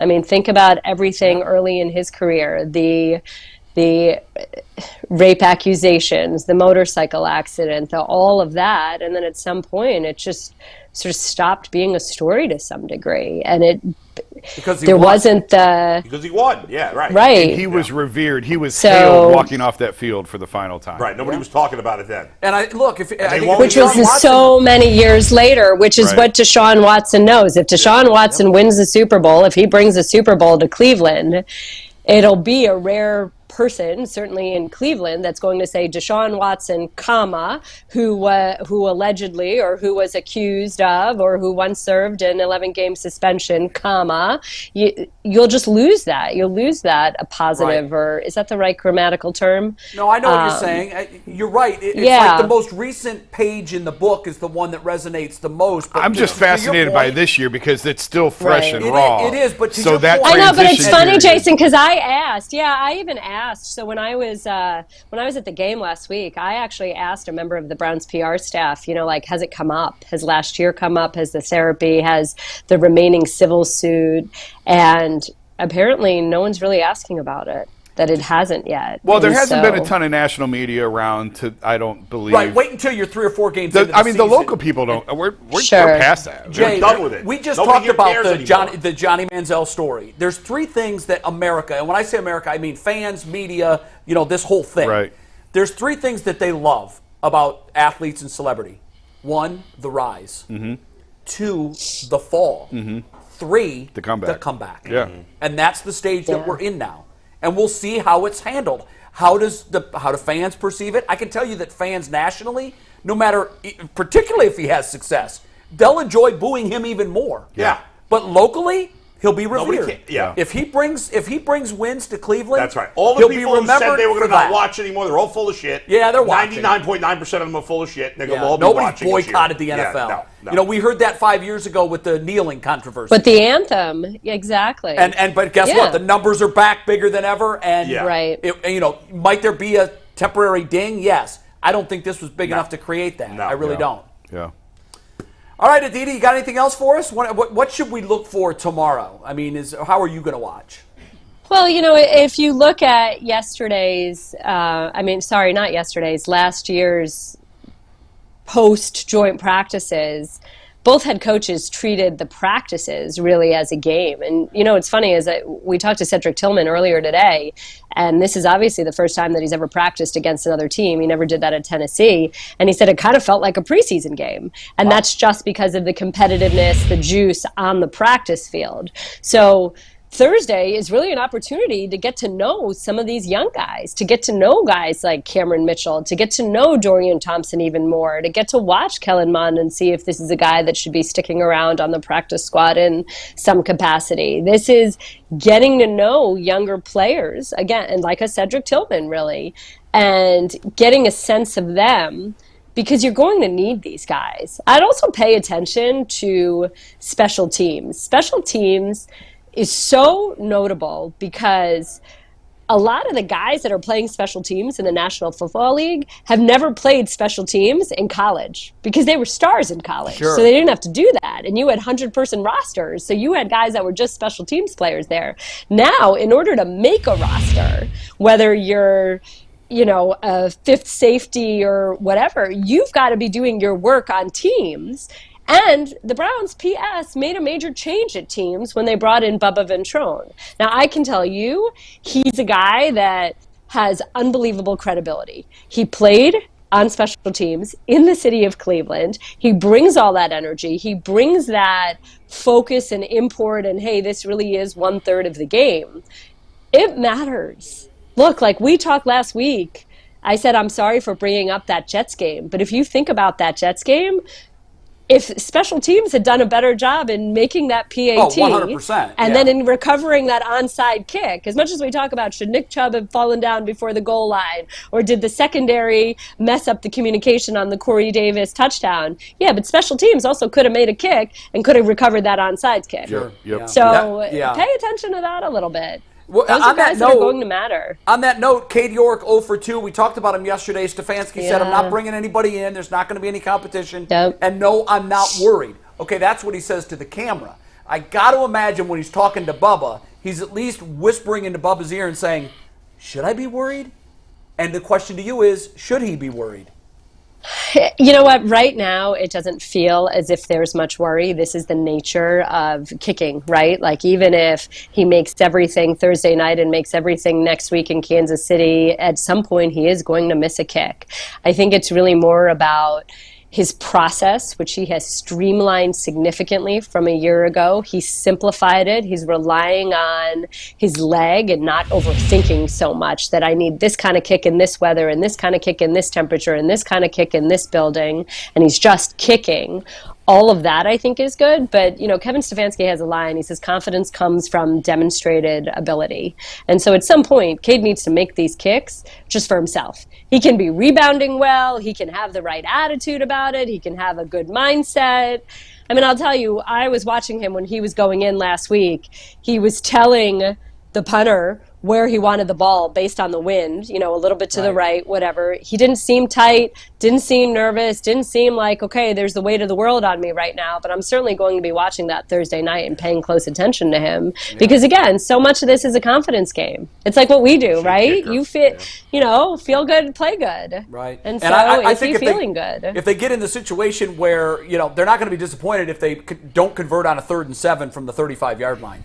I think they want to put him in that spot to kick. And the bottom line is once the regular season starts, if he costs them a game, you can't be too patient with a kicker. No, his leash is getting shorter by the miss. Yeah. Thanks, all right, Aditi, always good. It looks like Holyfield's ear is intact, so that picture must be taken pre-Mike Tyson fight. That's true. Thanks for having me, guys. Bye, Aditi. Bye. Always good. Aditi Kinkhabwala, she's the Browns preseason sideline reporter, does a fantastic job. Bull, that might be, if you talk to the 32 beat writers or just pick one that covers every team in the NFL, that literally might be one of the most difficult preseason questions of all to answer. Who's most likely to finish last? Who is going to finish last in this division? I don't know. Crazy. Because, guys, she's right. Historically, the easy answer, you said it, it's the Browns. Yeah. You always start in your AFC North predictions with the Browns Start at the bottom and work up. And you work up. Yep. Yeah. But this year, and it's going to sound like we're homers, because I think we all four agree on this, but we're watching and we're paying attention. You cannot slot the Browns as the last place team in this division. Do not answer that question because we're going to do it as a topic. It is a topic. That is a very slot them topic. last. I wouldn't, but I think I can see where somebody else would make an argument for it. Right. But that's a tough But it's question. a tough call. For me, Don't give it away. Yeah, I let's already hold said on who it. I think it is. But Yeah. Don't give me the other three. But we will do our you kicked preseason dirt on them ranking. last year, remember? And then you had to say I was did. wrong. Even I during the did. season, we all kicked dirt on them. We're like, well, okay, they they're won their finally last back. 4 or 5 and then games. they got lucky with the schedule. They did. And the Steelers, by the way, I think you can make a strong case for this. I've told friends this. Yeah. They are the luckiest franchise Unbelievable. in the history of all of sports. Any team, Yeah. the immaculate reception might be the most lucky play Yes. ever. Think about in the Super Bowl when they had that late touchdown against the Cardinals right before half. One of the flukiest plays you'll ever see. Well, how about the playoff game against the Bengals? The last Absolutely. with the Same guy thing. Joey Porter running on the field. Same I'm still thing. bitter about it's just that. they've got a guardian angel on their shoulder. Yeah. All right, Mike, we have a new game, and you're excited about this. Yeah, we're going to get to that in one sec, but first I want to remind people that if you saw Aditi on the sidelines of the preseason game last week, then you saw Aditi rocking some cool Browns gear. I'm not sure if she got that from Fanatics, but we'll make sure she gets hooked up with the right Fanatics code. But you should get your Browns gear at Fanatics if you shop at www.fanatics.com/UCSS. You get the same prices you would on a normal Fanatics site. We get a little bit on the back end, so help us help you out by looking extra swaggy for the upcoming Browns season. All right, so this is a bit of a game, more of an exercise. I looked at the two furthest ends of a spectrum for certain players in the Browns. And I want you to tell me what's a more likely scenario to unfold for the upcoming season. You guys ready? We got 7 or 8 of these. You Yes. guys ready? Let's do it. What Steve- is it, either or like? Yeah, you're going to go either or. Okay. Or it's one side or the other. It's almost Fence Riders-esque, but you don't have to Okay. be so solid. So All right, very good. here's the first one. What's more likely to happen? Deshaun Watson wins MVP in 2023. And remember, that is Wow. a media-voted award. Or he gets benched at some point in the season for Amani This Bates, is aka actually- DTR. That's very Josh difficult. No, this is actually easy for me. You He think gets- MVP? No, he gets benched. Yeah, see, I would lean forward. He's not winning the What? MVP. I mean, They are look at not the guy- giving him the MVP. No. They are Think not- about what has to happen. He'd have to outplay Mahomes by I don't 1,000 passing yards and 10 touchdowns. It's there's a vote. There's But- at least if he's clearly the best player in the NFL. I don't think he'll win it. No. Too soon. Let me just finish. If he's clearly the best player in the NFL, I think there's at least a chance he would win it. There is 0 chance he's going to get benched. 0. That's impossible. Oh, God, I would No, never it's- say that no, about I don't think- anybody. If he has a bad game, like I'm counting Benched? for a fourth quarter of a bad game blowout. No. And they bring in Dobbs to finish it up. I don't Yeah, think that's that's That's unreasonable. not getting benched. Well, that's my getting pulled. interpretation of That's getting That's not benched. getting No. benched. Well, the That's not headline getting- would be Watson benched in 38-7 No. loss. Neither one of these is going to happen.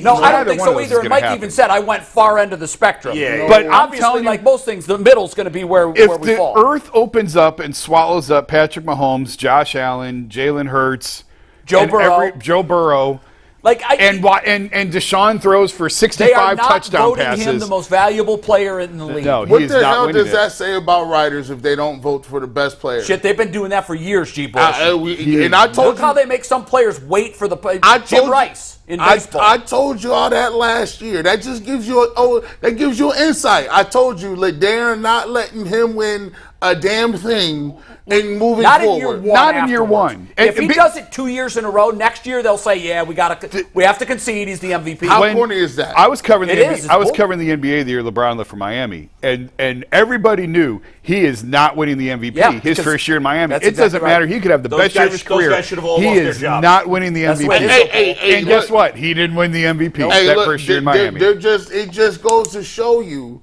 that if a man comes out and what they tell you it's about winning.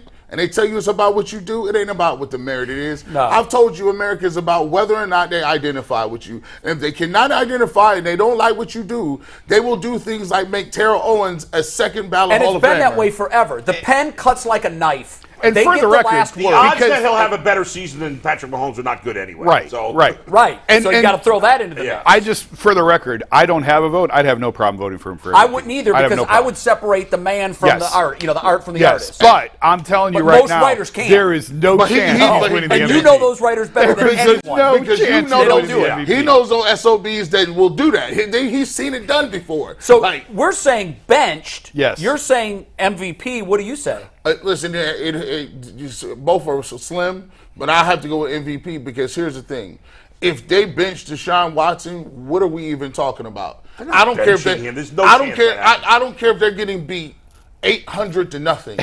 Deshaun Watson will take all of those snaps. no. And by the way, what do you think? No, take At some point, the risk of injury. No, it, yeah, I but mean, no, it leads to bench. keep but keep him right in to there. me, Nope. if you take him Like out the of the relief game that's pitcher that's having over, a that's bad not a inning. benching. Keep That's a him in there. benching Nah, to me. I don't look at that as a That's a benching. fourth quarter Hey, benching. if he's removed from a For game the when he's purposes healthy, of this ridiculous if, argument, I'm counting if a that player as is a benching. removed from the game and he's healthy, Yeah. that's a bench. Can you imagine? So if they're winning 42-0, he's benched? If you're winning, it's Yeah, different. you got me on that one, Bull. No. If you're winning, it's different. If you're winning, you've done your job. Yeah, you know what? That's You're true. up 42 to nothing. And nobody's going to say right. Watson benched in 42 nothing. If Tom Brady ask yourself, if that happened to Tom Brady, what would Tom Brady do on that sideline? He would go. Tom Brady Ape. was benched in his career. He was benched in his career while he was in New England. Now, the exact scenario, he either had a 4-pick game, and it was a situation late in the game where there was no chance, and he was sitting on the sideline watching the game while the backup quarterback was in. Now, you're right that there's a lot of different words for bench. Right. I think for the purpose of this exercise, is Kevin Stefanski ever going to stand in front of a podium and say, we've decided to make a change at quarterback? Never. That won't happen. Never. That won't happen. No. You should have made that comeback player of the year. He's more likely to be a comeback player of the year than that's MVP. different. Yeah, he Well, that's could easy. totally. I had to make these hard. Yeah, and you know what? Good job. That was a good. that was a good one. What do you got for number two? By the 'Cause way, that was fun. he ain't winning that one He ain't either. winning that. It's going to be a dude with an ACL injury That's right. that came back He for ain't 6 winning games and that had one 2 either. touchdowns. Yeah, I tried to go kind of on opposite ends of the spectrum. I like that. Yeah, it was good. All right, number two. What's more likely in this new Deshaun Watson-led offense for Nick Chubb to run for more than 2,000 rushing yards this season or less than 1,000? Less than 1,000. That's easy. More Yeah. than 2,000. No. There's zero. The only. Well, I'm sorry. It's less than 1,000 because he could get hurt. Right. He could get hurt. That's So, a big part of it. Yeah. That's the only way. There's no That's- way he has under 1,000 if he doesn't get hurt. I agree. That's the only way. Yeah. That's the only way. If we can eliminate injury, Are you eliminating injury or including? No, you can't eliminate injury. No. Well, then it's a bad question by Mike. I'm sorry. No, I mean, he didn't also say that, on the bench. How many guys have had 2,000 yards in the history of the NFL? Not a 3? lot, but also Nick Chubb's now going to be facing as many light boxes he ever has in his But you're career. going He's the with second 2,000. highest Who had yards per 2,000? carry. No, in the because history I of the wasn't NFL. thinking about injury. Chris Johnson at 2,000. Terrell Davis? Dickerson, Jamal Lewis. Yeah, but it's much easier. O.J. Simpson. I think It's was the much first more to do like it. first. Listen, he's not getting 2,000, and there's no chance if he's healthy he's getting under 1,000. But you got to factor in the possibility of injury. He's missed time, and if he gets injured, And that's he why could I'm end up saying with- under 1,000. I'm Yeah, saying it's that, easy because of injury. He's missed time in a couple of years, yeah, and yeah. If we could say like he's going to stay healthy and play the full season, I would say the 2,000. 100%. Yeah, 1,000. well, You that's a big guarantee if. the extra he was playing game? 17 That's a big if. With the extra game, Yeah. and the fact that every time he gets 20 carries, they win the game. So clearly, he's going to get 20 carries a game this year. Guys, drive me freaking crazy. You know with what that. will be? You know what? He will do that a lot because they'll have some fourth quarter leads, Yeah. and then he'll run the Hey, give team me, off the field. hey, give me the That's two- the hope. Hey, give me the 2,000, bro. Tell him why, G. Tell him, G. Give me the Tell two- him, G. Because if they want to line up and guard all these receivers that we're going to throw the ball on, go ahead. Put them little small defensive backs and safeties in the game and light boxes, and Nick Chubb will get not only 5. He's been getting 5.2 on stack boxes. What do you think he's going to get with defensive backs and dime and nickel packages? And I use the numbers to say he's not getting 2,000, and I'll use the same numbers. He gets 5 yards. Let's assume he continues to get 5 yards a carry. When does he get 25 carries a game? He'd have to get 25 carries a game every game Well, here's the to thing. get to and average 5 yards a carry Right, to get to to get 2,000. The Browns have not used him that way. He's not a Derrick Nobody Henry. uses anybody. Well, Derrick Henry gets used that way. I don't think he's averaging 25. And I'm not saying they should use him that way. What I'm saying is, for him to get 2,000, he'd have to have 25 carries a game. That's assuming for 17 games. Do the math. I'm saying he'd have to average like 6.5 yards per carry. Well, come on, Bull. That's never happened in the history of the game. I'm just saying if he was going to do. Well, what did Chris Johnson average the year he had 2,000? We talked about this. Has there ever been an elite quarterback with a super elite running back? When is the last time we saw it? Kurt Warner and Marshall Faulk. And what kind of numbers did Marshall Faulk put up? Well, he caught a lot of passes. I'm just saying. But Chubb isn't that kind of guy, and those wouldn't go on rushing yards either. But here's the thing: when you talk about it, like you can't just load up anymore. There's no more like, oh, let's put 5 linebackers and tackle Nick Chubb. If he's making linebackers miss, what is he doing to corners? Plus, it's the least amount of talent he's had in that running back room besides him. Exactly. Jerome Ford is injured, right? Are they really splitting these carries because Kareem Hunt's not there? And you got to look at it like this: if you're talking about early in the season and the offense is struggling to throw the football, guess what they're going to go to? They're going to go right back to them old stripes and be like, listen, we give Nick Chubb the football. Yeah. He'll be a focal part of what they're doing. And like you said, even if they're up, they're trying to run out these games. I'll give me more than 2,000, even though it's a rare If he averages, guys, 23 carries a game, and which he doesn't ever get to, he may have gotten to that once or twice last year, he would have to average 23 carries every game while averaging 5 yards per carry, and that would still leave him short of 2,000 yards. Well, what if he averaged 5.6 yards? I think he could average 6 yards. That's a big ask. That's what Chris Johnson did the year he had 2,000 yards. Okay, but that's a big ask. Of course, but 2,000 just is, it's almost never happened. By the way, everything we've heard out of the offense is we're going to be more pass reliant. Right, but that has nothing to do with per carry, though.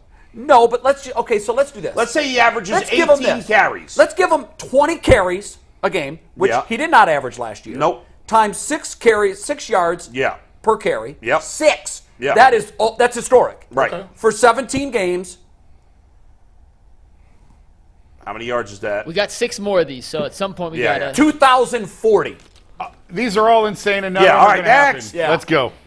Bull is now a Nick Chubb, give him the ball more than 20 carries guy. That happened. We have converted him in one season. I have succeeded with this exercise. All right, next, let's talk a little Elijah Moore.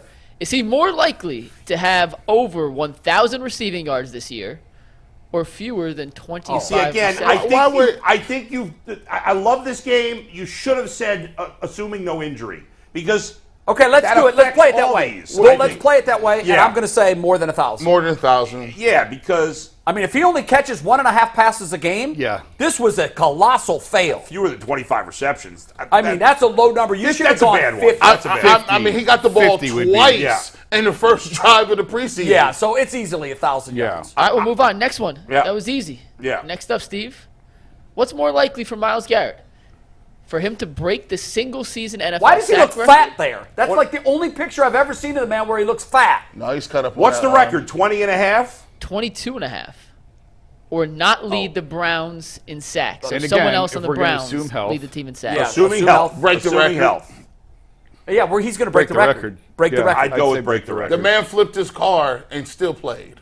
And had 16. And had 16 sacks. Is anybody else getting 12 sacks on this team? Well, considering that, I know that the room's been made over, but considering last year the next closest was 3. Right, but now they got much better talent. I got Zadarius Smith at 13 sacks. Okay. Percentage. You think there's a better chance that he has 23 sacks than Zadarius has more than Myles Garrett, assuming Myles is healthy? That is correct. I do. Now remember, there's an extra game, so you have 17. Right. Last year, how much time did he miss from the flipped car? I think only one game. Just one? But he wasn't himself. He was not himself. No. So let's just say he's had something. Got 16 sacks and I can't 15 tell last you year. how many games I saw him not be able to raise his arm and put his own shirt on. After I know he's averaged about a sack per game in his career, right? Real close. I think he's just under that. So he'd have to average like 1.5? No, 1.2 or 3 would get it done. And Zadarius Smith, I don't even know. I think he had the most sacks he ever had was maybe 15, maybe if not even that. Yeah, I think we're all in agreement here. Yeah, Mike. All right, next up, what's more likely for JOK? Will JOK lead the NFL in tackles, or to play in all 17 games Oh, this that's a season? good one. Because neither one is likely. Neither one. Play all 17. Because we're assuming health. Play all 17. Play all 17. Yeah, health. Well, no, in this one we can't assume health. Well, I am. Play all 17. Because there ain't no way in hell he's leading the league in He's not tackles. leading. Yeah, not happening. That's rough. No. Now watch Deshaun will win the MVP before JOK leads the league in tackles. I would agree So you're with saying it's going to be a cold day in hell. Yeah. He looked good in the preseason game against Yeah? Washington. Yeah, He made a if you couple look plays. at good in the preseason game, that answers all the questions. Yeah, as Bull likes to say, he did it against guys who are going to be selling auto parts in 2 that's weeks. right. So. All right, before we get to the next one, I have a fast read I got to do. Our last fast read of the day. Tomorrow night, the next edition of Behind the Glass with myself, Earl, and Anthony will air. We'll be breaking down and previewing the upcoming preseason game between the Browns and the Eagles, and also touching on a couple other things, including maybe a little Guardians, maybe a little Cavs, but the next episode of Behind the Glass tomorrow night, right around 7 o'clock. All right, back to the game. This one's a little, I kind of feel a little mean asking this question, but I thought it was funny, so we're going to do it. What's more likely for Anthony Schwartz, to have one more regular season catch in a Browns uniform or win an Olympic medal in track and field? Well, he's not winning an Olympic medal. I'll say track and field. obviously it's the first one. Yeah, so it would have to be the first one. Because that doesn't say in Cleveland. It was supposed to. Anthony didn't put it in there. Yeah. I'll still say that there's a better chance that because I can tell you he's not going to win a medal in any track and field event. Right. He's not. Right. He was fast. He wasn't that fast. Right. I mean, come on, man. We talking Usain Bolt, dog. That's a bad one. Yeah. So He's not going to have either, though. I don't think. So is that the last one of your? No. Oh, you got more. We got two more. We got Okay. two more. But hey, if you guys say it's not going to happen either, then there's a chance that either one could happen. That means it's not as unanimous as you guys think. I love this game. I think we should do this with I think you should do a version about the people on this show. We could do that one day, Yeah. I think that would be fun. Take your pick. assuming health. Right. Assuming. Bull is more likely to be I was gonna make a elected joke, to but some political office or end up in jail. Oh, definitely elected to political office. I'm not going to end up in jail. You got anger issues, dog. You Yeah, got but white road people don't rage. go to jail. You know that. You're not white, though. You said, That's you true. don't I'm call not yourself really white. white. They're trying to change that in the state of Georgia, though. Yeah, that's true. I'm going Yeah, to jail. certain white people don't go to jail. I'm going to jail because there ain't no way in hell I'm getting elected to any office. Oddly enough, I have thought about running for the mayor of Rocky River. No joke. I think Consider it. politicians, they fail an IQ test when they decide to run for office. Why? That's would why you I'm want not to? doing it. But You know. I've thought about it. All right, you've got two more, Mike? We have two more, yes. And I made these questions actually last week, so this is before Friday's game, but it's even more applicable now.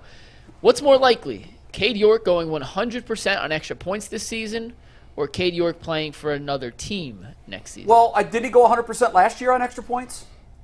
It's 98%. Okay. I believe. I'll So double check, but I When think you he just say said one. next year, do you mean 24? Yeah, like next season. Next season. So this year.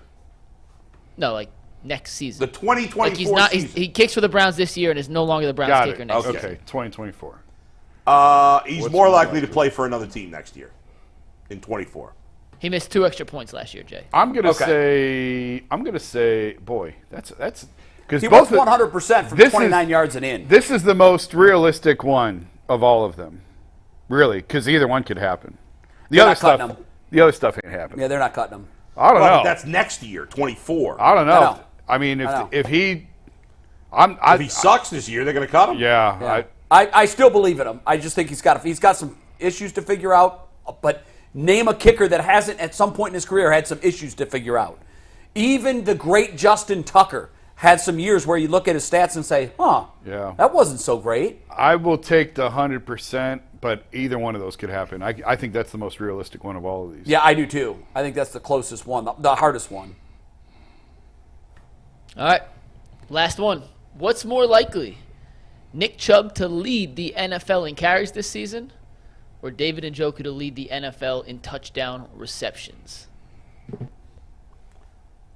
Nick Chubb leads the NFL in carries. David That's- Njoku. Oh, it's easy. The Chubb one.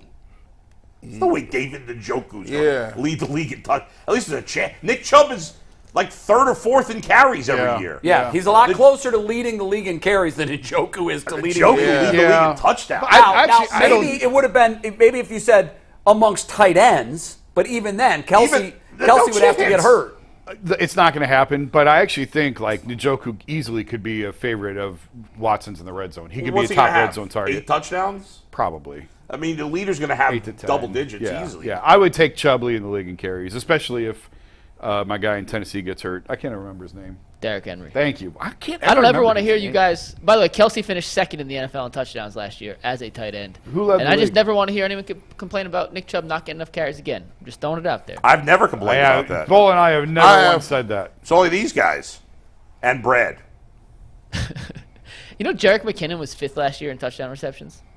Who? Wow. Who was? Jerick McKinnon. He got a lot of passes out of Wow. the By the way, Cade York's field goal percentage last year was lower than any year in Justin Tucker's career. Was he 75? What was his percentage last It year? was 75. Okay, what was Justin Tucker's lowest year? Justin Tucker's lowest year was his 4th year in the league. He was 83%. Can you imagine? 4 years in, he was only hitting 83% of his kicks.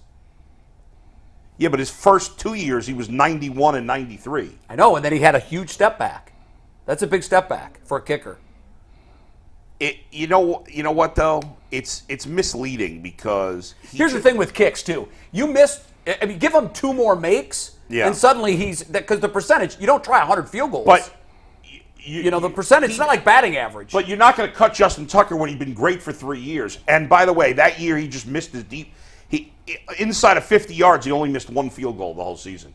He missed some long kicks that year. I think that even that 82.5 was misleading. Mike, do we have time? Sure. What do you want? Can you? I just texted something to you. I don't know if can you put that on tag board from a text or not. If not, you can find it on Twitter. Oh, yeah, I wanted to talk about that. I saw this. Yeah, hold on. I wanted to talk about that. Like we needed to start a new segment that says, "What the hell is that?" What happened? And when you see it, you're probably going to say, "Oh yeah, I saw that." And I wondered myself, "What the hell is that?" I saw it. I think it was over the weekend. I first saw it. And it was out there a while, so I know all 3 of you guys saw it. I did some research to find out what the hell is that, because I knew there had to be a story behind it, and there is a story behind it. And if Mike can figure out how to throw it in tag board, we'll do it. If not, you can go to Twitter and just pull it up off Twitter. It'll be up in 1 sec. We got it. Don't worry. Okay. It was something I saw over the weekend, and I first thought, oh, he lost a bet. Speaking of losing bets, you sent the text of Dave Fleming having to be the ball boy for the Giants last night. Dave Fleming's the Giants announcer. Yeah, and he's great, and I worked with him at ESPN. He's a wonderful guy. He's very funny. You ready for it? Yeah, let's put this Oh, up. well, let's just finish what Jay was saying. Yeah, I thought that was a great last place punishment. Right, for finishing last in fantasy, he had to be the bat boy. And I was saying we should still do the comedy show next year, but whoever finishes last in our fantasy league should have to be the Guardians. I would take a kicker in every round. Just to be able to be just a bad to boy. do it. That's what I was going to say. I think the winner should get to do that. Yeah. I would love to be all right, then we should make the winner. We should ask the Guardians if the winner can do it. I want to be on the grounds crew for the Guardians for a game. That's crazy. Where you come out, rake the infield, and I would get trampled by the tarp. I'd be the guy that falls and gets trampled by the tarp. Okay, here's a picture. What the hell was this? It's a catapult sensor. Oh, I texted this to you guys the other day. Oh, you did? Yeah. It monitors heart rate and stuff like that. I understand that because I did the research. Can you do it in something that doesn't look like a sports bra? Exactly. Does it have to be that? Can you wear a shirt over that? Because they wear these in games. Yeah. I was wondering what that was. When I first saw it, I thought he lost a bet. He lost a bet, and he has to play. He has to practice. Everyone all at day. A&M in spring practice wore that exact same thing. Yeah, they had him in Colorado too. First of all, it's not flattering at all for his body type because he's short, and even though he doesn't have a gut, when you're short, it can make you look like you have a gut, and especially when you're wearing a sports bra. See, that's why I look like I have a gut, Jason. Because you're wearing short. a sports bra? Well, no, not the sports bra. It's an optical illusion. It's because I'm short. If I were taller, I wouldn't look like I have a gut. Wait, I need an update on something, okay? Yeah. You had a bidet installed in the house. Has it changed your life? Because you had said this is going to be a game changer. So I'm no longer going to have to jump in the shower every time I take a deuce. So there's been a major hiccup in this process. I ordered the wrong size bidet. Oh, that could be a big problem. So I had to send it back, and now I still haven't figured out what size of bidet did you order? It depends on. Well, it's not actually a bidet. It's called a washlet. So a bidet, you buy the whole toilet. Right. Yes. The washlet is just the thing you put on top of your seat. It's an add-on with a sprayer. Yes, right. But But there's different sizes based on the size of your toilet. Some people have a more round toilet. Some have an oval. Yeah, and I ordered the wrong kind. Is it cold? Oh, is it cold water? Because that would be awful. No, you can adjust it. No, you can have warm water, but you got to be able to plug it in to have warm water. Okay. See, when we were building the house, we were talking about bidets. I'm like, I'm not spending the money on that. They are a game changer. I cannot believe none of it. It's insane that people don't use it. The fact that you wipe. Well, they're big in Europe. Of course, because they're smarter than us. Yeah. They've been around longer, right? I mean, the fact that you wipe your ass with dry paper is insane. It's insane. It is a rather bizarre ritual. It's disgusting. Yeah. You don't get clean that way. You roll with dude wipes, don't you? I travel go with with dude wipes and then I shower. You got the wipes, man, but the shower piece of it, I'll never get over. If you had That's have such you ever a had disruptor. a colonoscopy? If you ever have a colonoscopy, you're going to take 17 showers in a day. Oh my god! Because you can't get off the toilet. Dude. You have never had one? No. The clean As out someone process. that had to from the time I was 40, because my father was diagnosed with colon cancer at 57. Yeah. So I was high risk. So I've had to have one at 40, 45, 50, 55. I've got one coming up, and when I turn 60 in 2 years, I'm already dreading it. Oh, have you had one? I was diagnosed with celiac, even though I just eat around the gluten. Wow. Yeah, I have celiac, but I don't do anything about it. I just eat around the gluten and everything. But I've had like 4 or 5 of these friggin' things. And they're horrible. brutal, bro. And my psychotic doctor does like a 2-day clean out. 2 days. Listen, you know what? It's funny you said psychotic because they enjoy this. I found out that so the prep that I have taken is a gallon jug that tastes roughly like castor oil. It's very thick and heavy. If you were to pour it, it would go gloom, gloom. It's like paint. And you have to drink the whole gallon. You never had a colonoscopy. I probably should have. You're 51? You should, Bullet. Oh, yeah. Bull, you're overdue. Probably you're should. overdue. No, Bull, you really should. All men at 50 should do it. But and Bull, I thought it was it's the number 45. one cancer in men. Is it possible I've done it and I've blocked it out? No. You will never block this out. And by the way, the colonoscopy, and I encourage all men to do this, it is a major lifesaver. You're right. I think I should have. Because it's a slow-growing cancer, but it is deadly if it's not caught early. Please do one, Bull. The best part... And 30 seconds. Well, you don't even you fall asleep and you wake up and you don't know anything that happened. The best part is in the recovery room. Everybody's farting because they've all been pumped. Yeah, I love farting. So everybody is farting in the recovery room. They put you It's to the sleep. cleanest fart area. By the way, my son apparently farted during the show on Friday. There was a big story about that. Oh, I didn't know that. I'll tell you after the break. Look at him. Aaron's whistling in the wind over And there. he and Mike's dad kind of gave each other a look like, yeah, I got you. Overtime. Like father, like son.